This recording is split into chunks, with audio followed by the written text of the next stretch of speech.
چارواپروری خوانندگان گرامی ما، شما یگان وقت شنیده اید که مردم استعمال گوشت را بس کرده باشند.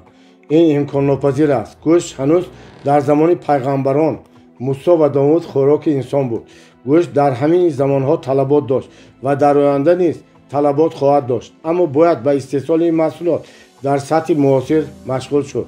امروز زحمت دشوار فرمر را با استفاده از تکنولوژی معاصر جهت استحصال گوشت میتوان سبک کرد. من نمیگویم که شما در این ساحه با آسانی پول کار میکنید. پول آسان در هیچ کجا نیست. در همه جا باید کار کرد. وقت، پول و سعی و تلاش را باید صرف کرد و چارواپروری برای آن خوب است که مردم ما در این مشغولیت تجربه و دانش بسیاری دارد. آنها در ادامه عصرها جمع شدند. جهت‌های مثبت این سمت بسیارند. بیایید نام میبریم. یکم، محصولات نقدینه است. هرگاه شما به پول احتیاج پیدا بکنید میتوانید محصولات خود را نقد بکنید. نه هر مال این گونه افضلیت دارد. دوم، گوشت هیچگاه از مد نمیافتد و همیشه طلبات خواهد داشت. بله، نرخ‌ها میتوانند بالا روند و پس شوند، اما این محصولات هیچگاه بی‌درآمد نمیشوند. سوم، ما میتوانیم گوشت بسیار خوب، خوش‌صفت و از جهت اکولوژی تازه را استحصال کنیم و محصولات طبیعی همیشه طلبات زیاد دارد. من در سربیا، آلمان، دانیا و کشورهای دیگر دوستان دارم. آنها همیشه از من میپرسند که آیا میتوانم در یک ماه 10,000 تن گوشت از جهت اکولوژی تازه صادر بکنم. ببینید این محصولات تا کدام اندازه طلبات دارد. شما میتوانید بخشی از گوشت را کارکرد کنید، کنسرو و هر گونه خوراک‌های لطیف آماده کنید و همچنین گوشت دود خورده سازید و در قوطی‌های مخصوص فروشید. این گونه محصولات را میتوان به همه فروشگاه‌های بزرگ داد و پول خوب کار بکرد. یگانگی این تجارت در آن است که شما میتوانید فعالیت را از چند گاو یا گوسفند آغاز بکنید. مثلا شما میتوانید خویشاوندانتان را راضی کنید تا حداقل 3-4 نفر باشند و تجارت مشترک را آغاز بکنید. شما الکی دارای قریب 20 حیوان خانگی میشوید. این سمت را رشد بخشید و پس از چند سال آن حیوانات را که شما از آنها گرفته اید میتوانید برگردانید اگر آنها خواهند و استراتژی شما را کی درک میکنند. شما میتوانید با آنها همراه کار کنید و فرمی خوبی سازید. در سال 2010 من حساب کردم که اگر این تجارت را درست آغاز نموده در سمت کسبی اداره کرده شود، در صورتی در آن تقریبا گذاشتن $300,000 جهت ساختمان و خریدن تکنیکا تقریبا پس از 10-12 سال گردش پول شما تا $14 میلیون میرسد. بگویید لطفاً مگر این تجارت نمیارزد که به آن جدا مشغول شوید و در آن همه نیرویتان را گذارید. امروز به مبلغ 300,000 برخی از کسان چند منزل کوارتیر میخرند. در آغاز باید به صاحبکاری مشغول شد. این بسیار مهم است و پس از درآمد میتوانید بهترین خانه یا منزل را خرید. استحصال گوشت این تجارت خیلی فایده آور میباشد. به آن چیزی که دسترسی دارید از آن آغاز بکنید. از 5 گاو و حتی از 1 گاو تفاوت ندارد. فعالیت را آغاز کنید. در یاد دارید برای آنکه میلیونر شوید $1 میلیون داشتنتان حتمی نیست. برای میلیونر شدن چون میلیونر اندیشه کردن لازم است. میلیونرها از شخصان عادی با آن تفاوت میکنند که هنگام آنها امکانیت را میبینند کوشش میکنند که از آن استفاده برند. آنها میبینند که اقیانوس از قطره‌های آب و کوه از ذره‌های ریگ عبارت است. بنابراین آنها درک میکنند که همه کار بزرگ از کار خود آغاز میگیرد. هر گونه ثروت و از درم و سنت آغاز میشود و پس سامانی‌ها و $1 میلیون میشوند. اگر خواهید که میلیون داشته باشید از اداره کردن هر $1 آغاز بکنید. انشاءالله شما میلیونر میشوید. ماهی پروری این ساحه در ما چون کشتزاری شدگار نشده است. دریا و آبهای ما بسیار نوعهای ماهی دارند. من در این ساحه متخصص نیستم، اما سال 2009 پیش من جوانی آمد که سالهای زیاد در خواجگی ماهی پروری قیراقم کار میکرده. او به من گفت که چگونه در آنجا به این کار مشغول است. بعدتر من به جوانی کمک کردم که در استقلال گل ماهی فریل پرورش کند. همه میدانند که فریل ماهی شاهی شمرده می شود. پیشتر آن را تنها برای شاهان می آوردند. فریل تنها در دریاهای کوهی و سرد است. این چنین معنا دارد که در تمام جایهای تاجیکستان شما می توانید آن را پرورش بکنید. غیر از این یکی از شاگردان من از الماتا که پیش من انفرادی می آموزد، یکی از شرکت های بزرگ را راهبری می کند. او از قزاقستان به آلمان، نروژ و چین ماهی صادر می کند. بنابراین من این تجارت را خوب درک می کنم. پرورش ماهی این تجارت خوب است. این صنعت کامل می باشد. می توان از ماهی کنسرو ها ساخت. می توان کارخانه کارکرد ماهی ساخت. می توان طربخانه استعمال ماهی باز کرد و غیره. این استحصالات بدون باقی مانده می باشد. ماهی را نیز شما می توانید چون گوسفند پرورش کنید. تنها ما چاره‌داری را می دانیم، اما ساحه پروری برای ما شناس نیست. آخر گذشتگان ما اسب‌ها حیوانات خانگی پرورش کردند، اما در سازمان دادن خواجگی ماهی پروری ما تجربه نداریم. بنابراین آغاز بکنید و یکی از نخستین ها بشوید و نخستین ها همیشه بیشتر کامیابی به دست می آورند. خوانندگان گرامی ما، این کتاب را خوانده تنها سمتی را انتخاب بکنید که و 20 سال را به آن ببخشید و شما دارایی بسیاری را به دست می آورید. در این راه برای کارهای خود یک طرفه نشید. از یک جای به جای دیگر جهش نکنید. این خیلی مهم است. مشکلی صاحبکاران ما آن است که آنها یک کار را به پایان نرسانده زود کار دیگر را آغاز می‌نمایند. من خود نیز همین گونه بودم و در نتیجه رنج بسیاری کشیدم. از خطای دیگران آموزید. تجربه دیگران را استفاده برید. وقت خود را صرف نمایید. اگر کسی از شما در جمهوری ما به ماهی پروری مشغول باشد اما دانش و ذخیره‌های ناکافی باشند، مرا پیدا بکنید. ما به شما کمک میکنیم که این تجارت را رشد بسازید و در خارجه بازار خوب فروش را تشکیل بکنید. مراجعت بکنید. نشانه پشت دستیار من چنین است: assistant@world.samo.com. اگر شما تا این صفحه این کتاب را خوانده 10 اندیشه را پیدا نکرده باشید که در تاجیکستان چگونه باید میلیونر بشود، پس به دقت خوانده از نو آغاز بکنید. پس از خواندن هر صفحه و هر فصل باید در شما بینش پیدا شود که چگونه زندگی خود را باید تغییر بداد یا چگونه تجارت را رشد بخشید. باید در شما نوبسته از آن که به چه کار مشغول هستید اندیشه پیدا شود که چگونه باید مولتی میلیونر شوید. پرنده پروری. خوانندگان عزیز من، پرنده پروری یکی از نوعهای خیلی خوب فایده آور تجارت می باشد. البته در صورت داشتن سطح کافی کسبی. در هر ساحه شما باید نخست تجربه اندازید، دانش و مهارت گیرید، پس تجارت آغاز کنید. باید کسی را پیدا نمود که دانش و مهارت دارد و همراه او تجارت بکنید. البته اگر ارزش های شما مطابقت بکند. بعدتر این کتاب را خوانده شما میدانید که طبق کدام فرمولا باید شریک را انتخاب کنید. یگانگی این سمت در آن است که میتوان حتی از مبلغ کم، مثلا از معاش خود آغاز کنید. من شخصا را میدانم که در قرقل قرقیزستان سال 1995 تجارت خود را از چند چوجه که سازمان بین المللی چون کمک‌خرج داده بود آغاز کرده است. او آنها را در خانه‌چه سگ که مدت‌ها پیش در اینجا سگی را زندگی میکرد نگاه میداشت. در این زمان سگش مرد و این خانه‌چه خالی کرده بود. هنگام او مرا به مهمانی دعوت کرد و آن را نشان داد. من حیرت زده شدم. نام او اسکربک جانبیکوف است. او محض همین گونه آغاز کرده است و امروز در استقلال فابریکی پرنده پروری بزرگ دارد و این چنین او اسبان ذاتی را پرورش میکند. این شخص دوستی من است. او معاون دستگاه رهبری ولایت استقلال و وزیر کشاورزی قرقیزستان بود. هنگام او گفت که چگونه به پرنده پروری آغاز کرده است و وجد آمدم. در خوجند و پرلتر یکشنبه فابریکای پرنده پروری است. در دوشنبه و ناحیه‌های دیگر نیز هست.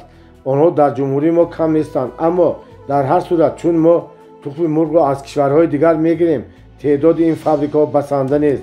ما حداقل باید بازار داخلی را به این محصولات تامین کنیم و اگر توانیم باید به منطقه های دیگر براریم. این تجارت را آموزید. آن خیلی سودآور است. شما می توانید انتخاب کنید یا تنها گوشت مرغ استحصال کنید یا استحصال تخم را انتخاب کنید. هر مرغ از 3 تا 12 و حتی تا 15 ماه تخم می‌دهد، یعنی در مجموع 10-12 ماه. پس آن را می توانید برای گوشت سپارید. مقدار استحصال تخم را بیشتر کرده و بازار فروش را وسیع نموده شما می توانید خوب پول کار کنید. پول خون‌داشته‌تان وابسته از حجم استحصالات در مدت 1 تا 3 سال برمیگردد. اندیشه کنید و این ساحه را آموزید، برنامه‌ریزی نمایید و فعالیت کنید. میتوانید از پول کم آغاز کنید، سپس تدریجاً وسیع کنید. این تصمیمی درست‌ترین است. شما تجربه می‌اندازید و خطر برایتان کمتر می‌شود. حتی اگر شما سرمایه جمع می‌کنید و حجم استحصالات را می‌افزایید، باید از فابریکه خودی پرنده پروری آغاز نمود تا تجربه اندازید و از این فعالیت درآمد گرفتن را آموزید. سپس می‌توانید سرمایه‌گذار را یا شریک را دعوت کنید و بگویید که می‌خواهید استحصالات را 10 بار و حتی 100 بار افزایید. برای آنکه شما الکی می‌توانید این کار را بکنید و تیار هستید که اگر او در شرکت شما پول گذارد درآمد را تقسیم بکنید. در جهان تجارت معمولاً چنین روی می‌دهد. من این را از تجربه خودم می‌دانم. من خود نیز چنین می‌کنم. من در آغاز یک مغازه اطلاعات فروشی باز کردم. تجربه انداختم.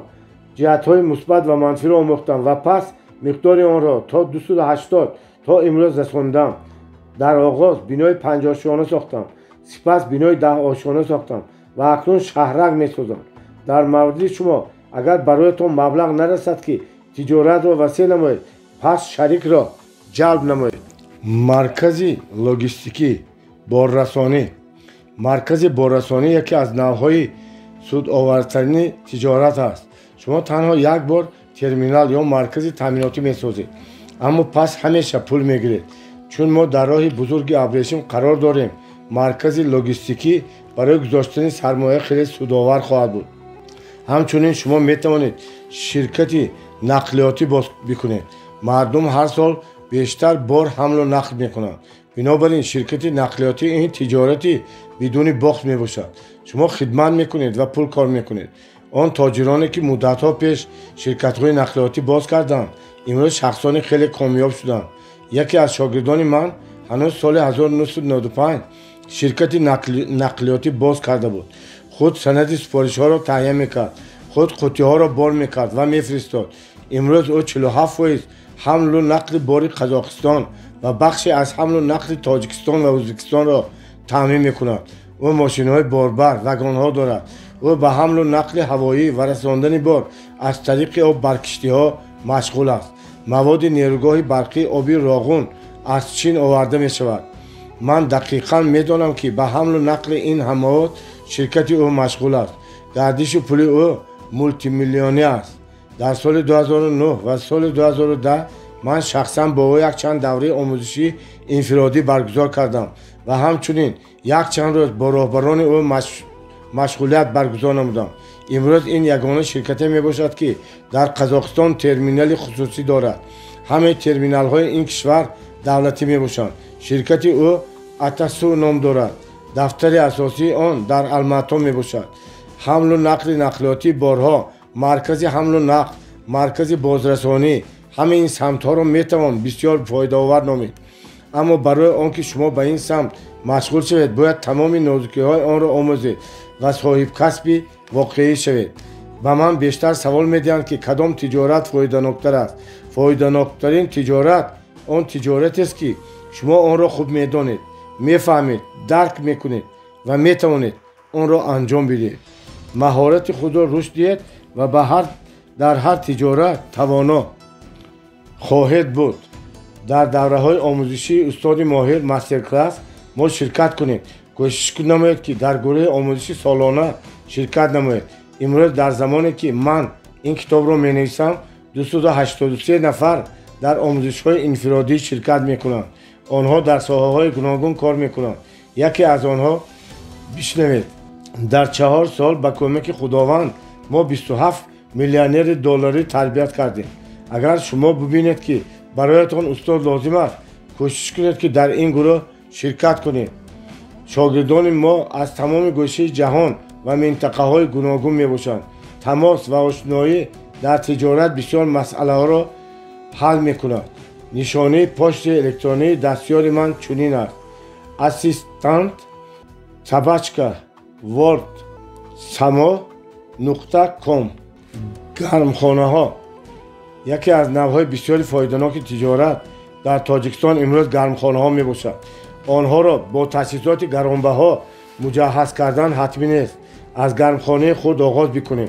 آن را میتوان با پلی‌اتیلن عادی پوشان. مهم آن است که نو را درست انتخاب بکنید. کوچه‌ها را خوب نگهبانی بکنید. پارو بدید. اصلا پمیدار و بادرنگ بشنانید. میتوان قطعه را دو تقسیم کرد و دو گرمخانه ساخت. هر یک 50 سانتی پس 1 هکتار می شود. اگر شما تجربه ندارید پیش کسی بروید که گرمخانه دارد. همراه او 50 روز رایگان کار کنید. تنها به او کمک کنید و او همه کار چرا به شما می آموزد. فهرست سوالهایی را که شما باید تهیه نمایید و او را درباره همه مسئله بپرسید. پاسخها را حتما قید بکنید. با چشمان خود بینید که این تجارت چگونه سازمان داده می شود و کوشش نمایید که این همه کار را با دستان خود کنید و او بگذار کار شما را ارزیابی کند. در یاد دارید بعضی مهارت های هستند که شما می توانید بینید و عاجل درک کنید که آن چگونه انجام داده می شوند. مثلا تهیه تحفه ها. اما کارهای دیگری هستند که دیدن آنها تنها کم است. مثلا از آن که شما فوتبال می بینید گمان است که فوتبال بازی خوب شوید. برای آنکه بازی را آموزید شما باید سخت مشق کنید. از آن که شما می بینید که کسی پیانینو می نوازد یا نقاشی می کند شما نمی توانید که این کارها را کنید. شما باید آنها را در تجربه عملا بیاموزید. اینجا نیز چنین است. شما باید خود به این کار مشغول شوید و کسی که شما را الفبای مهارت می آموزد شما را تصحیح می کند. پس شما زودتر می آموزید. امکان ناپذیر است که شما در گرمخانه یا پلیس تنها نگاه بکنید و چگونه کار می کنند و در حال این کار را سر کنید. سبزوار می روید و در دوام 20 روز حالتش را تغییر می دهد. همه این مدت باید درست نگهبانی کرد و باید دقیق دانست که این کار چگونه انجام داده می شود. چگونه و کدام وقت باید آب داد و در کدام حرارت و یا به آن سبزوات باید نگاه داشت. باید نازک‌هایی هستند که این تجارت از آنها وابسته است. در 50 روز مشاهده و معاشرت با کسانی که به این کار مشغولند شما بسیار چیزها را خواهید دانست. این روش 3-5 سال زندگی شما را صرفه می کند وگرنه شما چندین سال کار خود را تلف می کردید. شما می توانید در پهلوی کسی که در این ساحه فعالیت می کند کار کرده تجربه و دانش بسیار فرا گیرید. شما باید همه کار را با دستان خودتان زیر نظارت شخصی دانا انجام بدهید. کارکرد پوست در کشور ما شکر خدا چاره‌داری رشد کرده است.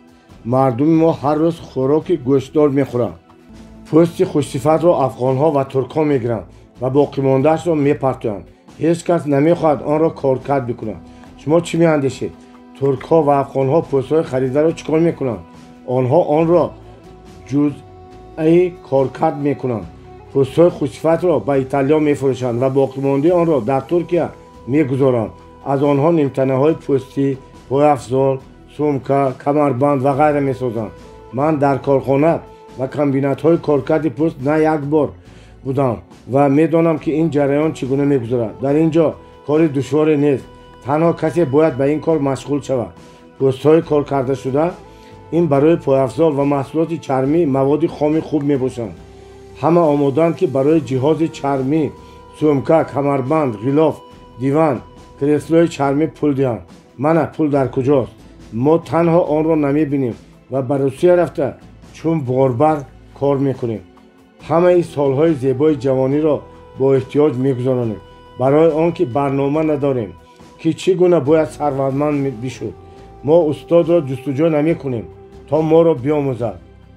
مسئله استاد. بار حکیمی کسی را در خیابان دید که می نشست و سخت می گریست. او پرسید اندوه تو در چیست؟ ثروت گم کرده؟ آن کس پاسخ داد نه. تو اموال گم کرده؟ باز پرسید حکیم. نه. پاسخ داد او. تو کسی را از نزدیکانت گم کرده؟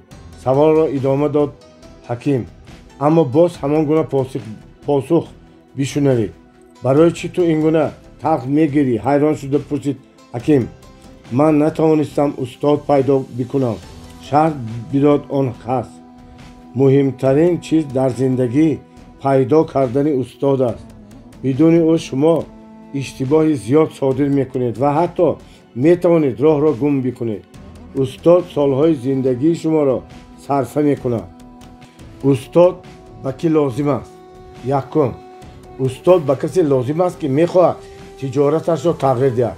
тиҷорат чандин сол аст ки дар як ҷо истодааст, амалан рушд намекунад ва барои он ки рушд кунад бояд тағйироте ворид кард. дуюм, устод ба он касе лозим аст ки мехоҳад модели нави тиҷорат, технологияи навро ҷорӣ кунад то тиҷорати ӯ рушд кунад. сеюм, устод дар ҳар сурате лозим аст ки шумо бо мушкилот рӯбарӯ шудед. агар муфлис нашуда бошед ҳам қарздор шудед, намедонед ки чӣ кор бояд кунед. чорум, устод ба касе лозим аст ки то марҳалаи муайяне расидааст ва намедонад ки баъдан чӣ гуна рушд кунад. панҷум, устод ба шумо дар сурате лозим аст ки тасмимоти стратегия бигиред. масалан, агар хоҳед ки тиҷоратеро бихаред ва ё онро фурӯшед, ё қарзи бисёр гиред, ё намедонед ки бо ин шарик кор карда мешавад ва ғайра. коргоҳи пойафзолдӯзӣ боз бикунед, сипас ба фабрикаи пойафзолдӯзӣ табдил бидиҳед. ин тиҷорат танҳо дар сурате ки шумо аз ашёи хоми табиӣ маҳсулот омода мекунед рақобатпазир хоҳад буд. имрӯза дар Осиёи Миёна фабрикаи пойафзолдӯзӣ муваффақе нест.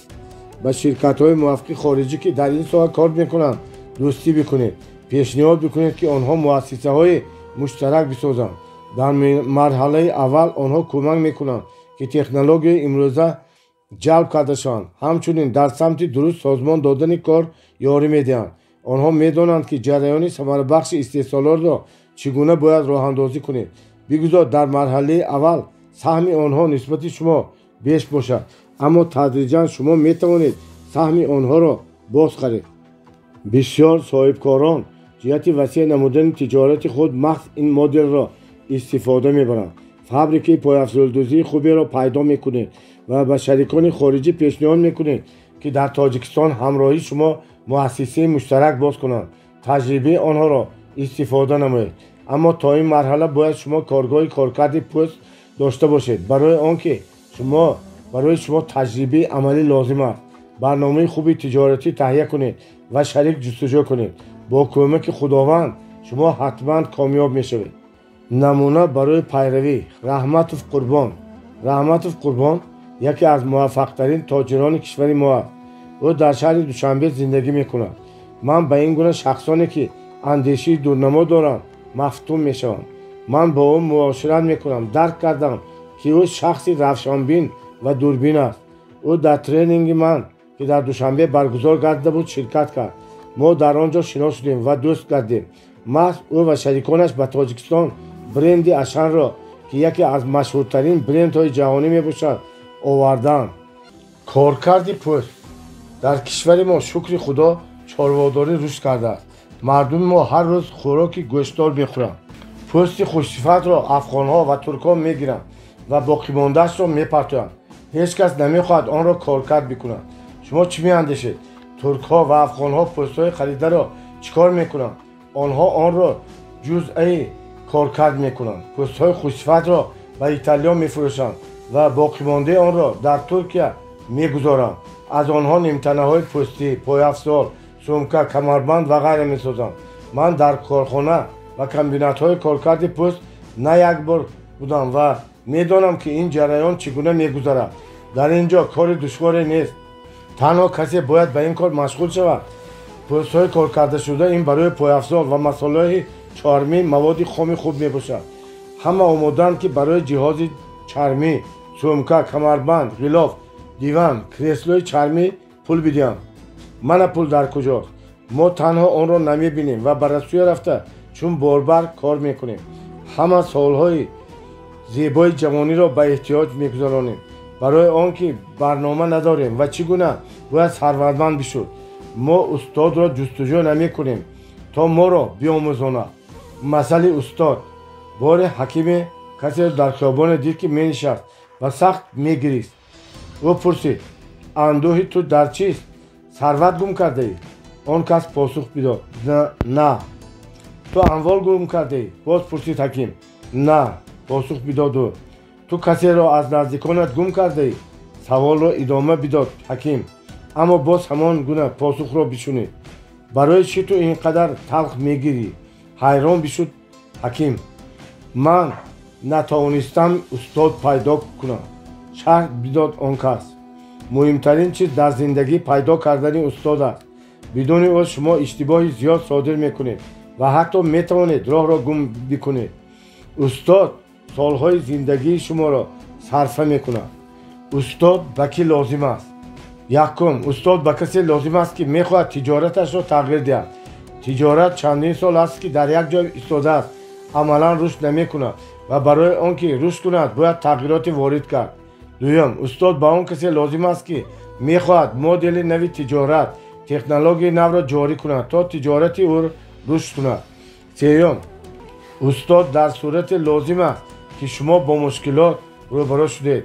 агар муфлис нашуда бошад ҳам қарздор шудед, намедонед ки чӣ кор кунед. чорум, устод ба касе лозим аст ки то марҳалаи муайяне расидааст ва намедонад ки баъдан чӣ кор кунад. панҷум, устод ба шумо дар сурате лозим аст ки тасмимоти стратегия надоред. масалан, агар хоҳед ки тиҷоратиро бихаред ё онро бифурӯшед ё қарз гиред ё намедонед ки бо ин шарик кор карда мешавад ва ғайраҳо. коргоҳи пойафзолдӯзӣ боз бикунед, сипас ба фабрикаи пойафзолдӯзӣ табдил бидиҳед. ин тиҷорат танҳо дар сурате ки шумо аз ашёи хоми табиӣ маҳсулот омилоб бикунед рақобатпазир хоҳад буд. имрӯз дар осиёи миёна фабрикаи пойафзолдӯзӣ муваффақ нест. ба ширкатҳои муваффақи хориҷӣ дар ин соҳа кор мекунанд дӯстӣ бикунед. пешниҳод бикунед ки онҳо муассисаҳои муштарак бисозанд. дар марҳалаи аввал онҳо кӯмак мекунанд ки технологияҳои имрӯзӣ ҷалб карда шаванд. ҳамчунин дар самти дуруст созмон доданатон ёрӣ мердиҳанд. онҳо медонанд ки ҷараёни самарабахши истеҳсолотро чӣ гуна бояд роҳандозӣ кунад. бигузор дар марҳалаи аввал саҳми онҳо нисбати шумо бештар бошад, аммо тадриҷан шумо метавонед саҳми онҳоро бихаред. бисёр соҳибкорон ҷиҳати васеъ намудани тиҷорати худ маҳз ин моделро истифода мебаранд. фабрикаи пойафзолдӯзии хуберо пайдо бикунед ва бо шарикони хориҷӣ пешниҳод кунед ки дар тоҷикистон ҳамроҳи шумо муассисаи муштарак боз кунанд. таҷрибаи онҳоро истифода намоед. аммо то ин марҳала бояд коргоҳи коркарди пӯст дошта бошед. барои он ки барои шумо таҷрибаи амалӣ лозим аст. барномаи хуби тиҷоратӣ таҳия кунед ва шарик ҷустуҷӯ кунед. бо кӯмаки худованд шумо ҳатман комёб мешавед. намуна барои пайравӣ. раҳматов Қурбон. раҳматов Қурбон яке аз муваффақтарин тоҷирони кишвари мо аст. ӯ дар шаҳри Душанбе зиндагонӣ мекунад. ман бо ин гуна шахсоне ки андешии дурнамо доранд мафтун мешавам. ман бо ӯ муошират мекунам. дарк кардам ки ӯ шахси равшанбин ва дурбин аст. ӯ дар тренинги ман дар Душанбе баргузор гардида буд ширкат кард. мо дар он ҷо шинос шудем ва дӯст гардем. маҳз ӯ ва шариконаш ба Тоҷикистон бренди Ашанро ки яке аз машҳуртарин брендҳои ҷаҳонӣ мебошад оварданд. барои он ки онҳо ин корро анҷом бидиҳанд бисёр талош кардам, зеро боз кардани чунин мағоза ин як масъала ва таъмин кардани он бо маҳсулоти лозимӣ ин масъалаи дигаре аст. онҳо тавонистанд ки мустақиман бидуни миёнрав ба фаронсавиҳо тамос бигиранд. яке аз мушкилоте ки онҳо ба он рӯбарӯ гарданд ин таъмини саривақтии маводи хӯрокӣ буд. фаронсавиҳо хостанд каналҳои таъминоти маҳаллиро сабзавот, мева ва маводи хӯрокиро рушд бидиҳанд. миқдори таъмини истеҳсолоти маҳаллиро метавон ба тадриҷ зиёд намуд ва пас тадриҷан онро ба минтақаҳои дигар баровард. масалан, агар шумо дар Душанбе зиндагӣ карда ба Ашан сабзавот, оби маъдан ё гӯшт бидиҳед, пас ҳаҷми он тадриҷан афзоиш меёбад ва пас Ашан барои мағозаҳояш ки дар Россия ва Қозоқистон ҳастанд аз шумо маҳсулот мехарид. дар ин маврад, дар ин марҳала чунин рӯй намедиҳад. барои он ки истеҳсолкунандагони мо ки маҳсулотшон мутобиқи стандарти сифати олӣ бошад хеле каманд ва барои роҳбарони Ашан аз дигар минтақаҳо овардан ҳанӯз судовар нест. барои он ки онҳо ҳанӯз дар Тоҷикистон шабакаи яклуқфурӯшии дистрибуториро созмон надоданд. агар онҳо бахше аз маҳсулоташонро ба ширкатҳои дигар яклуқ мефурӯхтанд, пас метавонистанд таъминкунандагони худро ба ин кор пайваст кунанд. ман меандешам ки Ашан, Кока-Кола, Ҳаят, Шератон ва дигар ширкатҳои машҳури ҷаҳон барои кишвари мо обрӯи мусоид ба вуҷуд меоранд. ҳангоме дигарон мебинанд ки брендҳои ҷаҳонӣ пеши мо омаданд, آنها انجام دادن تجارت در جمهوری ما را جدا بررسی میکنند. من این شخصان اشن را با ما دل همکاری آوردند و با این در رشد شهر و در مجموع کشورمان سهمی زیاد گذاشتند. قربان رحمتوف و شریکان او همچنین سهامان تاجیک صادرات بانک میباشند. من به وضع صاحب بانک تاجیکستان مخصوص توجه ظاهر نمودم. تاجیک صادرات بانک نخستین بار از طریق کارت تحویل نمودن مبلغ و پرداخت را آغاز کرد. برای چی این کار کرده شد؟ برای آنکه ارزش پول نقد زیاد بود. بنابراین قرض بانک ها در ما گران میباشد. رحمتوف قربان گفت که میتوان ارزش پول را تا 30% پایان برد و در این نوبت خود به ارزش قرضهایی که بانک ها میدهند خیلی تاثیر میکنند. بر اثر تفکر محلی جاری نمودن کارت ها خیلی دشوار بود. مردم از کارت های خود تا آخرین درم را میگرفتند. تدریجا مردم استفاده کارت را آموختند و امروز بخشی از مشتریان در کارت های خود تا 40% پولشان را نگاه می‌دارند. رحمتوف چنین می‌شمارد که اگر بیشتری مردم به حساب غیر نقدی گذارند این به ارزش پول خیلی تاثیر می‌کند و نرخ قرض می‌تواند پایین رود. در تاجیکستان قرض مسکن ایپوتека رشد نکرده است، زیرا برای آن بانک ها باید پول طولانی داشته باشند تا برای دوره طولانی دهند. قرض مسکن که آینده شبکه بانکی میباشد. ما در هر صورت دیر یا زود به این میآییم. هموطنان گرامی، به آن کسانی که در ساحه بانک کار میکنند مراجعه میکنند باید جریان پرداخت غیر نقدی را سرعت بخشیده کارت های بانکی را استفاده کردن لازم تا نرخ قرض ها پایین برده شود و به صاحبکاران امکان داده شود که رشد کنند و توسعه یابند. تجارت بانکی در ما کشدار شدگار نکرده است. اگر توانید که پول ارزان سرمایه گذار را از خارج جلب کنید پس در این ساحه کار کنید. این تجارت در کشور ما دورنمای بزرگ دارد. نگاه کنید همه سازمان های قرضی خردی جلب کننده سرمایه خارجی رشدی بمرام دارند. این روند تقویت خواهد یافت اگر شما در این ساحه متخصص باشید، در این سمت کار کنید. همچنین اندیشه دعوت نمودن شرکت های مشهور برند های جهانی به تاجیکستان این اندیشه خیلی مهم است. برای عملی کردن این کار بکنید. تجارت سیاحی این سمت و توجه مردم ما خیلی نیاز دارد. در کشور ما چی فراوان است؟ منظره های زیبا، کوه های بزرگ، سبزوات و میوه های طبیعی. چی خاصی مردم ما است؟ مهمان نوازی این در خون ما است. این را به ما آموختن شرط نیست. ما برای مهمان همه کار را انجام میدیم. در کودکی ما پدر و مادرمان شیرینی ها را از ما پنهان میکردند تا هنگام آمدن مهمان روی میز بگذارند. هنگامی به خانه ما مهمان میآید ما آماده هستیم که کلپه آخرین را به او بدیم و خودمان در آشخانه خواب بکنیم. این تفکر ما است. ما در قبول مهمانان صاحب کسب حقیقی میباشیم. بنابراین رشد بخشیدن تجارت سیاحی در کشور ما دشوار نیست. تنها در این کار فعالان مشغول شدن لازم است. مثلا اگر ما ساحه های دارای تکنولوژی عالی را رشد دهیم و ما لازم است که برای آموزش مردم بسیار وقت، نیرو، ذخیره صرف کنیم. در ساحه سیاحی چنین مشکلات به وجود نمی آید. امروز ما باید در همان نوعهای تجارت پول گذاریم که برای آنها پیدا شدن کسرها آسانتر است و مردم محلی مهارت آن را دارد. اما خدمتگزاری در ما سست است. این را نیز آموختن لازم است. سال 2018 من به تاجیکستان بیشتر از 1000 سیاح آوردم. 2 گروه به بهارستان این به خیراقوم است و 1 گروه در سفید دره این در ورزاب است. میخواهم ذکر نمایم که خدمتگزاری در بهارستان بهتر بود، اما در هر صورت در سطح لازمی نبود. برای مردم محلی این خدمتگزاری قبول است، اما برای خارجیان سطح آن را باید بالا برد تا هر کسی که به کشور ما میآید به وجد بیاید. در سفید دره باشد کارمندان برای خدمتگزاری مقدار زیادی سیاحان آماده نبودند. در 2 شبانه روز اول خیلی دشوار بود. ما همه کارمندان را آموزاندیم و نشان دادیم که چگونه مهمانان را باید پیشواز گرفت.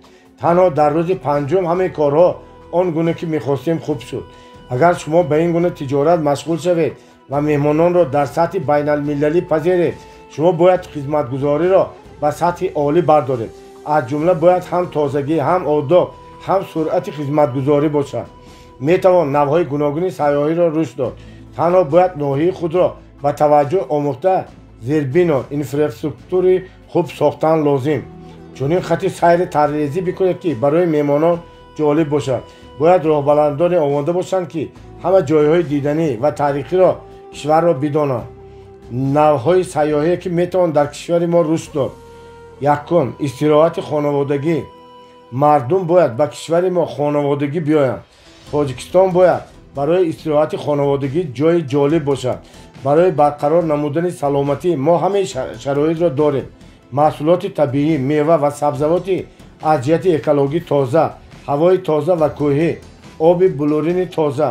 мо бояд ҳамин гуна кишварамонро муаррифӣ кунем. дуюм сайёҳии кӯҳнавардӣ. мо кӯҳҳои зебои ғайриоддӣ дорем. дӯстдорони сайёҳии кӯҳнавардӣ шахсони хурдагир нестанд. барои онҳо бояд танҳо ҷои истироҳат ва хоб созмон дод. онҳоро бо хӯроки хуб таъмин кард. имкон додан лозим ки сатҳи заминии ландшафти маҳаллиро биомӯзанд. дар тамоми нуқтаҳои пазироии меҳмонон ба сабки миллӣ хонаҳои хурд, хостелҳо, хобгоҳҳо, меҳмонхонаҳои роҳат, қаҳвахонаҳо бисозед. хуб мешавад ки онҳоро бо сабки миллӣ ороиш диҳед. танҳо покиза, роҳат ва табъи дил бошанд. сеюм гурӯҳҳои илмӣ. инҳо сайёҳ намебошанд, балки касоне ҳастанд ки ҷиҳати омӯзиши олами растанӣ ва ҳайвонот, шароити табиӣ, иқлим, фолклор, ҷойҳои дидании таърихӣ ва ғайра меоянд. чорум донишҷӯён аз тариқи табодул. панҷум дӯстдорони сайёҳати мустақилона. инҳо сайёҳоне мебошанд ки мехоҳанд ба кишварҳои осиёи миёна мустақилона биёянд. одатан онҳо ё дар велосипед ё дар мошин ҳаракат мекунанд. шумо метавонед дар ҳар кадоме аз ин самтҳо кор кунед. дар ёд доред ки 97% пули сайёҳон дар кишваре мемонад ки онҳо ба он ҷо меоянд. аз сайёҳон ронандагони таксӣ, меҳмонхонаҳо, қаҳвахонаҳо, сартарозхонаҳо, дорухонаҳо, ҳаммомҳо, саунаҳо, мағозаҳои хӯрокӣ, мағозаҳои либос ва дӯконҳои фурӯши тӯҳфаҳо, хушкашӯиҳо ва ғайраҳо пул кор мекунанд. аслан ҳамаи шахсоне ки бо сайёҳӣ тамос мегиранд пул кор мекунанд. бинобар ин бояд барои воридшавии сайёҳон ва хориҷон ба кишвари мо кор бикунем. ин барои мо судовар мебошад. сайёҳон одатан маҳаллеро ки дар он ҷо мебошанд дар шабакаҳои иҷтимоии худ мегузоранд. онро бо беҳтарин суратҳои худ мусаввар месозанд. ин обрӯи кишвари моро дар сатҳи байналмилалӣ баланд мекунад. мактабҳои байналмилалӣ ва мактабҳои олии хуб. таҳсил дар марҳалаи имрӯз эътибор дорад. ин чунин маънӣ дорад ки талабот ба хадамоти таҳсилотӣ меафзояд. бинобар ин боз кардани мактабҳои олӣ ва хусусӣ дар марҳалаи кунунӣ судовар мебошад. мардум акнун дарк мекунанд ки барои беҳбудии ҳаёти ояндаи фарзандонашон бояд пардохт намоянд. агар падару модарон имрӯз барои ояндаи фарзандонашон пул нагузоранд то онҳо омӯзиши хуб гиранд, пас замоне ки онҳо бузург мешаванд, падару модарон пулро барои аз қарз берун кардани онҳо, барои аз муассисаҳои ислоҳотӣ баровардани онҳо, барои аз гурӯҳҳои тундрав раҳо намудани онҳо, барои аз маводи мухаддир муолиҷа кардани онҳо сарф мекунанд. он вақт масъалаи ояндаи фарзандон барои падару модарон мушкилӣ бисёр хоҳад гардид. бинобар ин мактабҳо ва кӯдакистонҳои хусусӣ, муассисаҳои таҳсилии хусусӣ, мактабҳои байналмилалии хусусӣ бисозед. дар паҳлӯи мо ҳиндустон, ӯзбекистон ва кишварҳои дигар ҳастанд. агар шумо тавонед ки омӯзиши хушсифат ташкил кунед, донишҷӯён ҳатман меоянд. марказҳои тавонбахшии тиббӣ. соҳаи тиб чунин соҳае мебошад ки наметавон онро сарфи назар кард. аз ҷумла гузаштагони бузургамон метавон абуалӣ ибни синоро ном бурд. ин шифокори бузург аз минтақаи мост. аммо чаро мардум барои табобат ба олмон, ҳиндустон ва изроил мераванд? ин барои он рӯй медиҳад ки мо танҳо мегӯем ки гузаштагони мо бузург буданд, аммо кадрҳои имрӯзаро тақрибан пуштибонӣ намекунем. барои он ки онҳо то сатҳи ҷаҳонӣ бисабзанд, коре намекунем. дар осиёи миёна маркази хуби тавонбахшӣ нест. ин дар ҳолест ки мо иқлими мусоид ва маҳсулоти аз ҷиҳати экологӣ тоза дорем. танҳо бояд ин самтро дақиқ биомӯзем ва дар осоишгоҳҳо чунин марказҳоро боз кунем. дар оғоз биандешед ки чӣ гуна онро бояд байналмилалӣ созед. агар шумо бихоҳед ки ба мардуми маҳаллӣ кор кунед, пас онро метавон соддатар кунед, то барои мардуми мо дастрас бошад. бемористони навбатӣ боз накунед. онҳо хеле бисёранд. он чизеро бисозед ки дар кишвари мо нест, аммо барои мардум лозим аст. стандартҳои нави хизматгузориро ташаккул бидеҳед. кормандони худро биомӯзед ки дар сатҳи баланд хидматгузорӣ намоянд. осоишгоҳҳо. ман аз соли 2018 сар карда ба Тоҷикистон овардани хориҷонро оғоз кардам ва он гоҳ мо натавонистем ки дар Душанбе ё дар фаросӯи Ағбе Анзоб як осоишгоҳи пайдо binamоем ки 300-500 нафарро бипазирад. як осоишгоҳ аст, хоҷобигарм. он барои табобат мебошад. мо ба Ромид, Норак, Регар ва дигар нуқтаҳои аҳолинишин рафтем, аммо ягон ҷои муносиб пайдо накардем. бинобар ин тасмим гирифтем ки дуюм бор ба Баҳористоне ки дар Қайроқум аст биёем. ман бисёр мехостам ба мардум Душанбе ва ноҳияҳои дигари кишварамонро нишон диҳам, аммо натавонистам. осоишгоҳҳои хурде барои 50-100 нафар пайдо кардем. онҳо хубанд, аммо на ба андозе ки ба сатҳи ҷаҳонӣ мутобиқат кунад. фикр мекунам ки ин китобро хонда шумо барои худ андешаи муносиберо интихоб кунед ки чӣ гуна дар кишвари мо метавон $1,000,000 пул кор кард. агар худованд ба шумо имкон диҳад ки дар ҷои зебои осоишгоҳ созед, ин барои шумо тиҷорати умедбахш хоҳад буд. ба гузашти солҳо мардум хуб зиндагӣ хоҳанд кард. онҳо аллакай хона, либос, мебел ва техникаи маишӣ, телевизор, яхдон, мошини либосшӯӣ доранд. онҳо пас барои чӣ пул сарф мекунанд? онҳо истироҳат ва сайёҳат хоҳанд кард. бахше аз пулро мардум ҳатман барои таҳсил ва саломатӣ сарф мекунанд. дар ин самт кор кунед. иншоалло шумо миллионер хоҳед шуд. муҳит қавитар аз нерӯи ирода аст. мо ба касоне ки муошират мекунем монанд мешавем. муҳити худро интихоб кунед. мо ягона бошем ҳам он дар ҳар сурат ба мо таъсир мекунад. роберт де ниро. агар фарзандони мо дар ин муҳит тарбия ёбанд, мо аз онҳо дар оянда чӣ интизор бишавем? бинобар ҳамин ман ҳамеша даъват мекунам ки ҷавононро омӯзед. як намунаи равшан. ман дар идомаи 3 сол ба Тоҷикистон омада ба шаҳри Конибодом машғулият баргузор кардам. мутобиқи омор дар солҳои 2016-2017 ин шаҳр аз ҷиҳати ҷудо гардидани зану шавҳар дар ҷумҳурӣ дар ҷои аввал буд. аз баракати кори муштараки мо ба шаҳрдори Конибодом муҳтарам Ғайбулло Боирӣ дар соли 2018 миқдори ҷудоӣ дар ин шаҳр то 30% поин омад. ин дар сурате буд ки дар ҷумҳурӣ ҷудоии хонаводагӣ меафзуд. пас аз рафтани ман гурӯҳи ӯ тибқи ин равише ки мо баррасӣ кардем дар миёни мардум ва ҷавонон давом дод ва ин кор натиҷаи хеле хубе дод. дониш ҳамеша кӯмак мекунад ки мушкилот ҳал карда шавад. дар ёд доред, ҳамаи мусибатҳо аз нарасидани омӯзиш аст. мо тавонистем ки ба садҳо мардум кӯмак кунем то хонаводаи хешро нигаҳ доранд. ҷанҷол ва муноқиша дар хонавода ин натиҷаи маҳсули андешаи инсон аст. ҳама чиз дар сар пайдо мешавад. ихтилофи назар, норизоӣ, рашк, нобоварӣ. пас инсон ҷанҷол мекунад, дашном медиҳад, гунаҳкор мекунад. ба андешаҳо танҳо андешаи нав метавонад муқовимат кунад. аз тариқи дигар наметавон чизеро ислоҳ кард. бинобар ин омӯзиш ва тарбият беҳтарин дорӯи зидди ҳалли бисёр масъалаҳои иҷтимоӣ ҳастанд. боз ба самти омӯзиши мо баргашта изофа мекунам ки боз 1000 нафарро саводи молӣ омӯхтем то онҳо ба истифода аз захираҳое ки ба он дастрасӣ доранд тавонанд сармояи худро бисозанд. ҳамчунин мо онҳоро омӯхтем ки این سرمایه را نه برای خریداران امواله که پس کهنه و فرسوده می شود و قابل کار نمی گردد، بلکه برای تشکیل کردن درآمد دائمی استفاده برند. این امکان می دهد که آنها از نیازمندی و ناداری رها شوند. این حداقل کمک می کند که آنها استواری مالی را به دست آورند.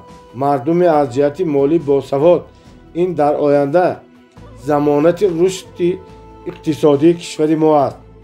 ما بیشتر 10,000 تاجران را که از منطقه‌های گوناگون کشور آموختیم.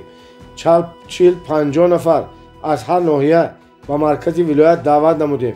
همین گونه ما توانستیم به همه منطقه ها کمک کنیم و با تعداد بسیار شهروندان جمهوری امکان دهیم که بهزیستشان را بالا برند.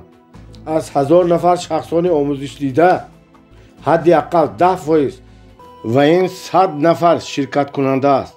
حتما نتیجه ها به دست می آورند و این در نوبت خود در همه ساحه ها بر رشد کشورمان تاثیرات مثبت می رساند. ما حداقل 10% بگرفتیم، اما می دانیم که تا این لحظه ثمره بخشی ترینینگ های ما وابسته از منطقه و موضوع ترینینگ تا سطحی از 67% تا 89% می رسد. ما باور میکنیم که این سهم خود در رشد کشور ما می تواند به شخصان معین کمک کند که کامیابی به دست آورند. به همه نمی توانیم کمک کنیم، اما حداقل محض به آنهایی که احتیاج دارند کمک میکنیم. شما نقد می توانید به ما بپیوندید. ما قریب 1000 نفر مهاجران را در مسکو آموزاندیم تا آنها پولهای کار کردهشان را بیهوده صرف نکنند و سرمایه جمع نموده تجارت را آموزند و تمام عمر زندگیشان را در مردیکاری نگذرانند. کار دشوار جسمانی هیچگاه شخص را ثروتمند نمی کند. این بیهوده صرف کردن وقت است. هموطنان ما را آموخته ما در رشد کشورمان سهم خویش را میگذاریم. هدف دیگری ما تا سال 2020 انشالله در منطقه های گوناگون تاجیکستان نشان شناندن 1 میلیون درختان است. ما باغ‌ها می‌سازیم و فایده از فروش میوه ها به دست آمده را به فاند ما میفرستیم. این فاند تنها به سرپرستی نمودن آموزش نسل نورس و جوانان ما مشغول خواهد شد. زندگی در هر صورت میگذرد. خوب است که آن را سودمند بگذرانید. امروز ما به پیشقدمان و اعلاچیان مکتب ها در 1 سال 1 بار کمک خرجی استیپند میدیم. در مرحله اول 1 مکتب بود، امروز 2 مکتب است. در مرحله دوم ما این کار را برای همه مکتب های ناحیه عینی انجام میدیم. همزمان میسنجیم که این اندیشه ها چگونه کار میکنند. زمانی که ما در مکتب رقم 5 در دهه درخ واقع است، در آنجا من به دنیا آمدم. این کار را سر کردیم. اعلاخوان ها تنها 3 یا 5 نفر بودند و حالا بیش از 40 نفرند. در این جریان مکتب را خوانندگان دارای مدال به پایان رساندند و خوانندگان آن همیشه در بسیار المپیادها شرکت میکنند. این خوشحال کننده است. سال گذشته تقریبا پیش از سال نو ما به خوانندگان چند مکتب که خود را نشان دادند و همچنان به خوانندگانی که در المپیادهای جایهای سزاوار گرفتند کمک خرجی دادیم. همزمان ما مشاهده کردیم که تفاوت با خوانندگان 5 سال قبل خیلی بسیار است. خوانندگان گویا بیدار شدند. اکنون به خود باور میکنند، کوشش میکنند که اندیشه خود را دقیق بیان کرده سخنرانی کنند. اما 5 سال پیش یاد دارم آنها فعال نبودند. در آن روزهایی که گروه ما به مکتب ها میرفت و به اعلاخوان ها کمک خرجی میداد، دختره که به خانهشان آمده به پدر و مادرش بگفت: پدر، میدانید حاضر حتی خوانندگانی که دخان بودند با کتاب خواندن آغاز کردند برای آنکه به کسانی که خوب میخوانند پول میدهند. اما ما همه این کارها را نه برای نمایش خوب تبلیغاتی میکنیم. من پول زیادتی ندارم که آن را تقسیم نمایم. ما این کارها را برای آینده نورسان میکنیم و باور میکنیم که عمل ما به آنها نفع خواهد آورد. ما بسیار میخواهیم که به نسل جوان کمک بکنیم تا جهان بینی خود را تغییر دهند. باید از خوانندگان مکتب‌های میانه آغاز کرد که آنها allakay امروز آموزند و در آینده کادرهای ماهر بشوند. شما میتوانید پرسید که این به نورسان چی میدهد؟ آنها تنها درک میکنند که یکم خواندن منفعت آور است، دوم خردمند بودن منفعت آور است، سوم چون مردی کار کردن یا شخصی کامیاب بودن این انتخاب هر کس است. همچنین درک میکنند که نوابسته از آن که آنها در کجا و در کدام خانواده زاده شدند میتوان با عقل خود پول کار کنند. این به آنها امید میبخشد و خواهششان را بیدار میکند که برای خوانش و رشدشان بهتر وقت جدا کنند. شخص در نهایت همیشه کسی میشود که برای این وقت صرف کرده است. اگر کودک وقتی بیشتری خود را پیش تلویزیون گذراند، کوچه‌گردی کند، با صحبت‌های پوچ وقت گذرانی کند، او چی را به دست می‌آورد؟ روشن است که او کار خوبی نمی‌کند. محیط نسبت به نیروی اراده قوی‌تر است. شخص آن کسانی را که در اطرافش می‌بیند کوشش می‌کند که به آنها مانند باشد. شخص همیشه کسی را که در اطرافش می‌بیند او را سرمشق قرار می‌دهد. بیشتر کودکان کلانسالانی را که هر روز می‌بینند برای خود سرمشق قرار می‌دهند. مثلا عقاب در مرغخانه. بار شکارچی که در کوه‌ها به جستجوی صید می‌گشت در فراز سنگ به لانه برخورد و در لانه 3 تخم بزرگ عقاب بود.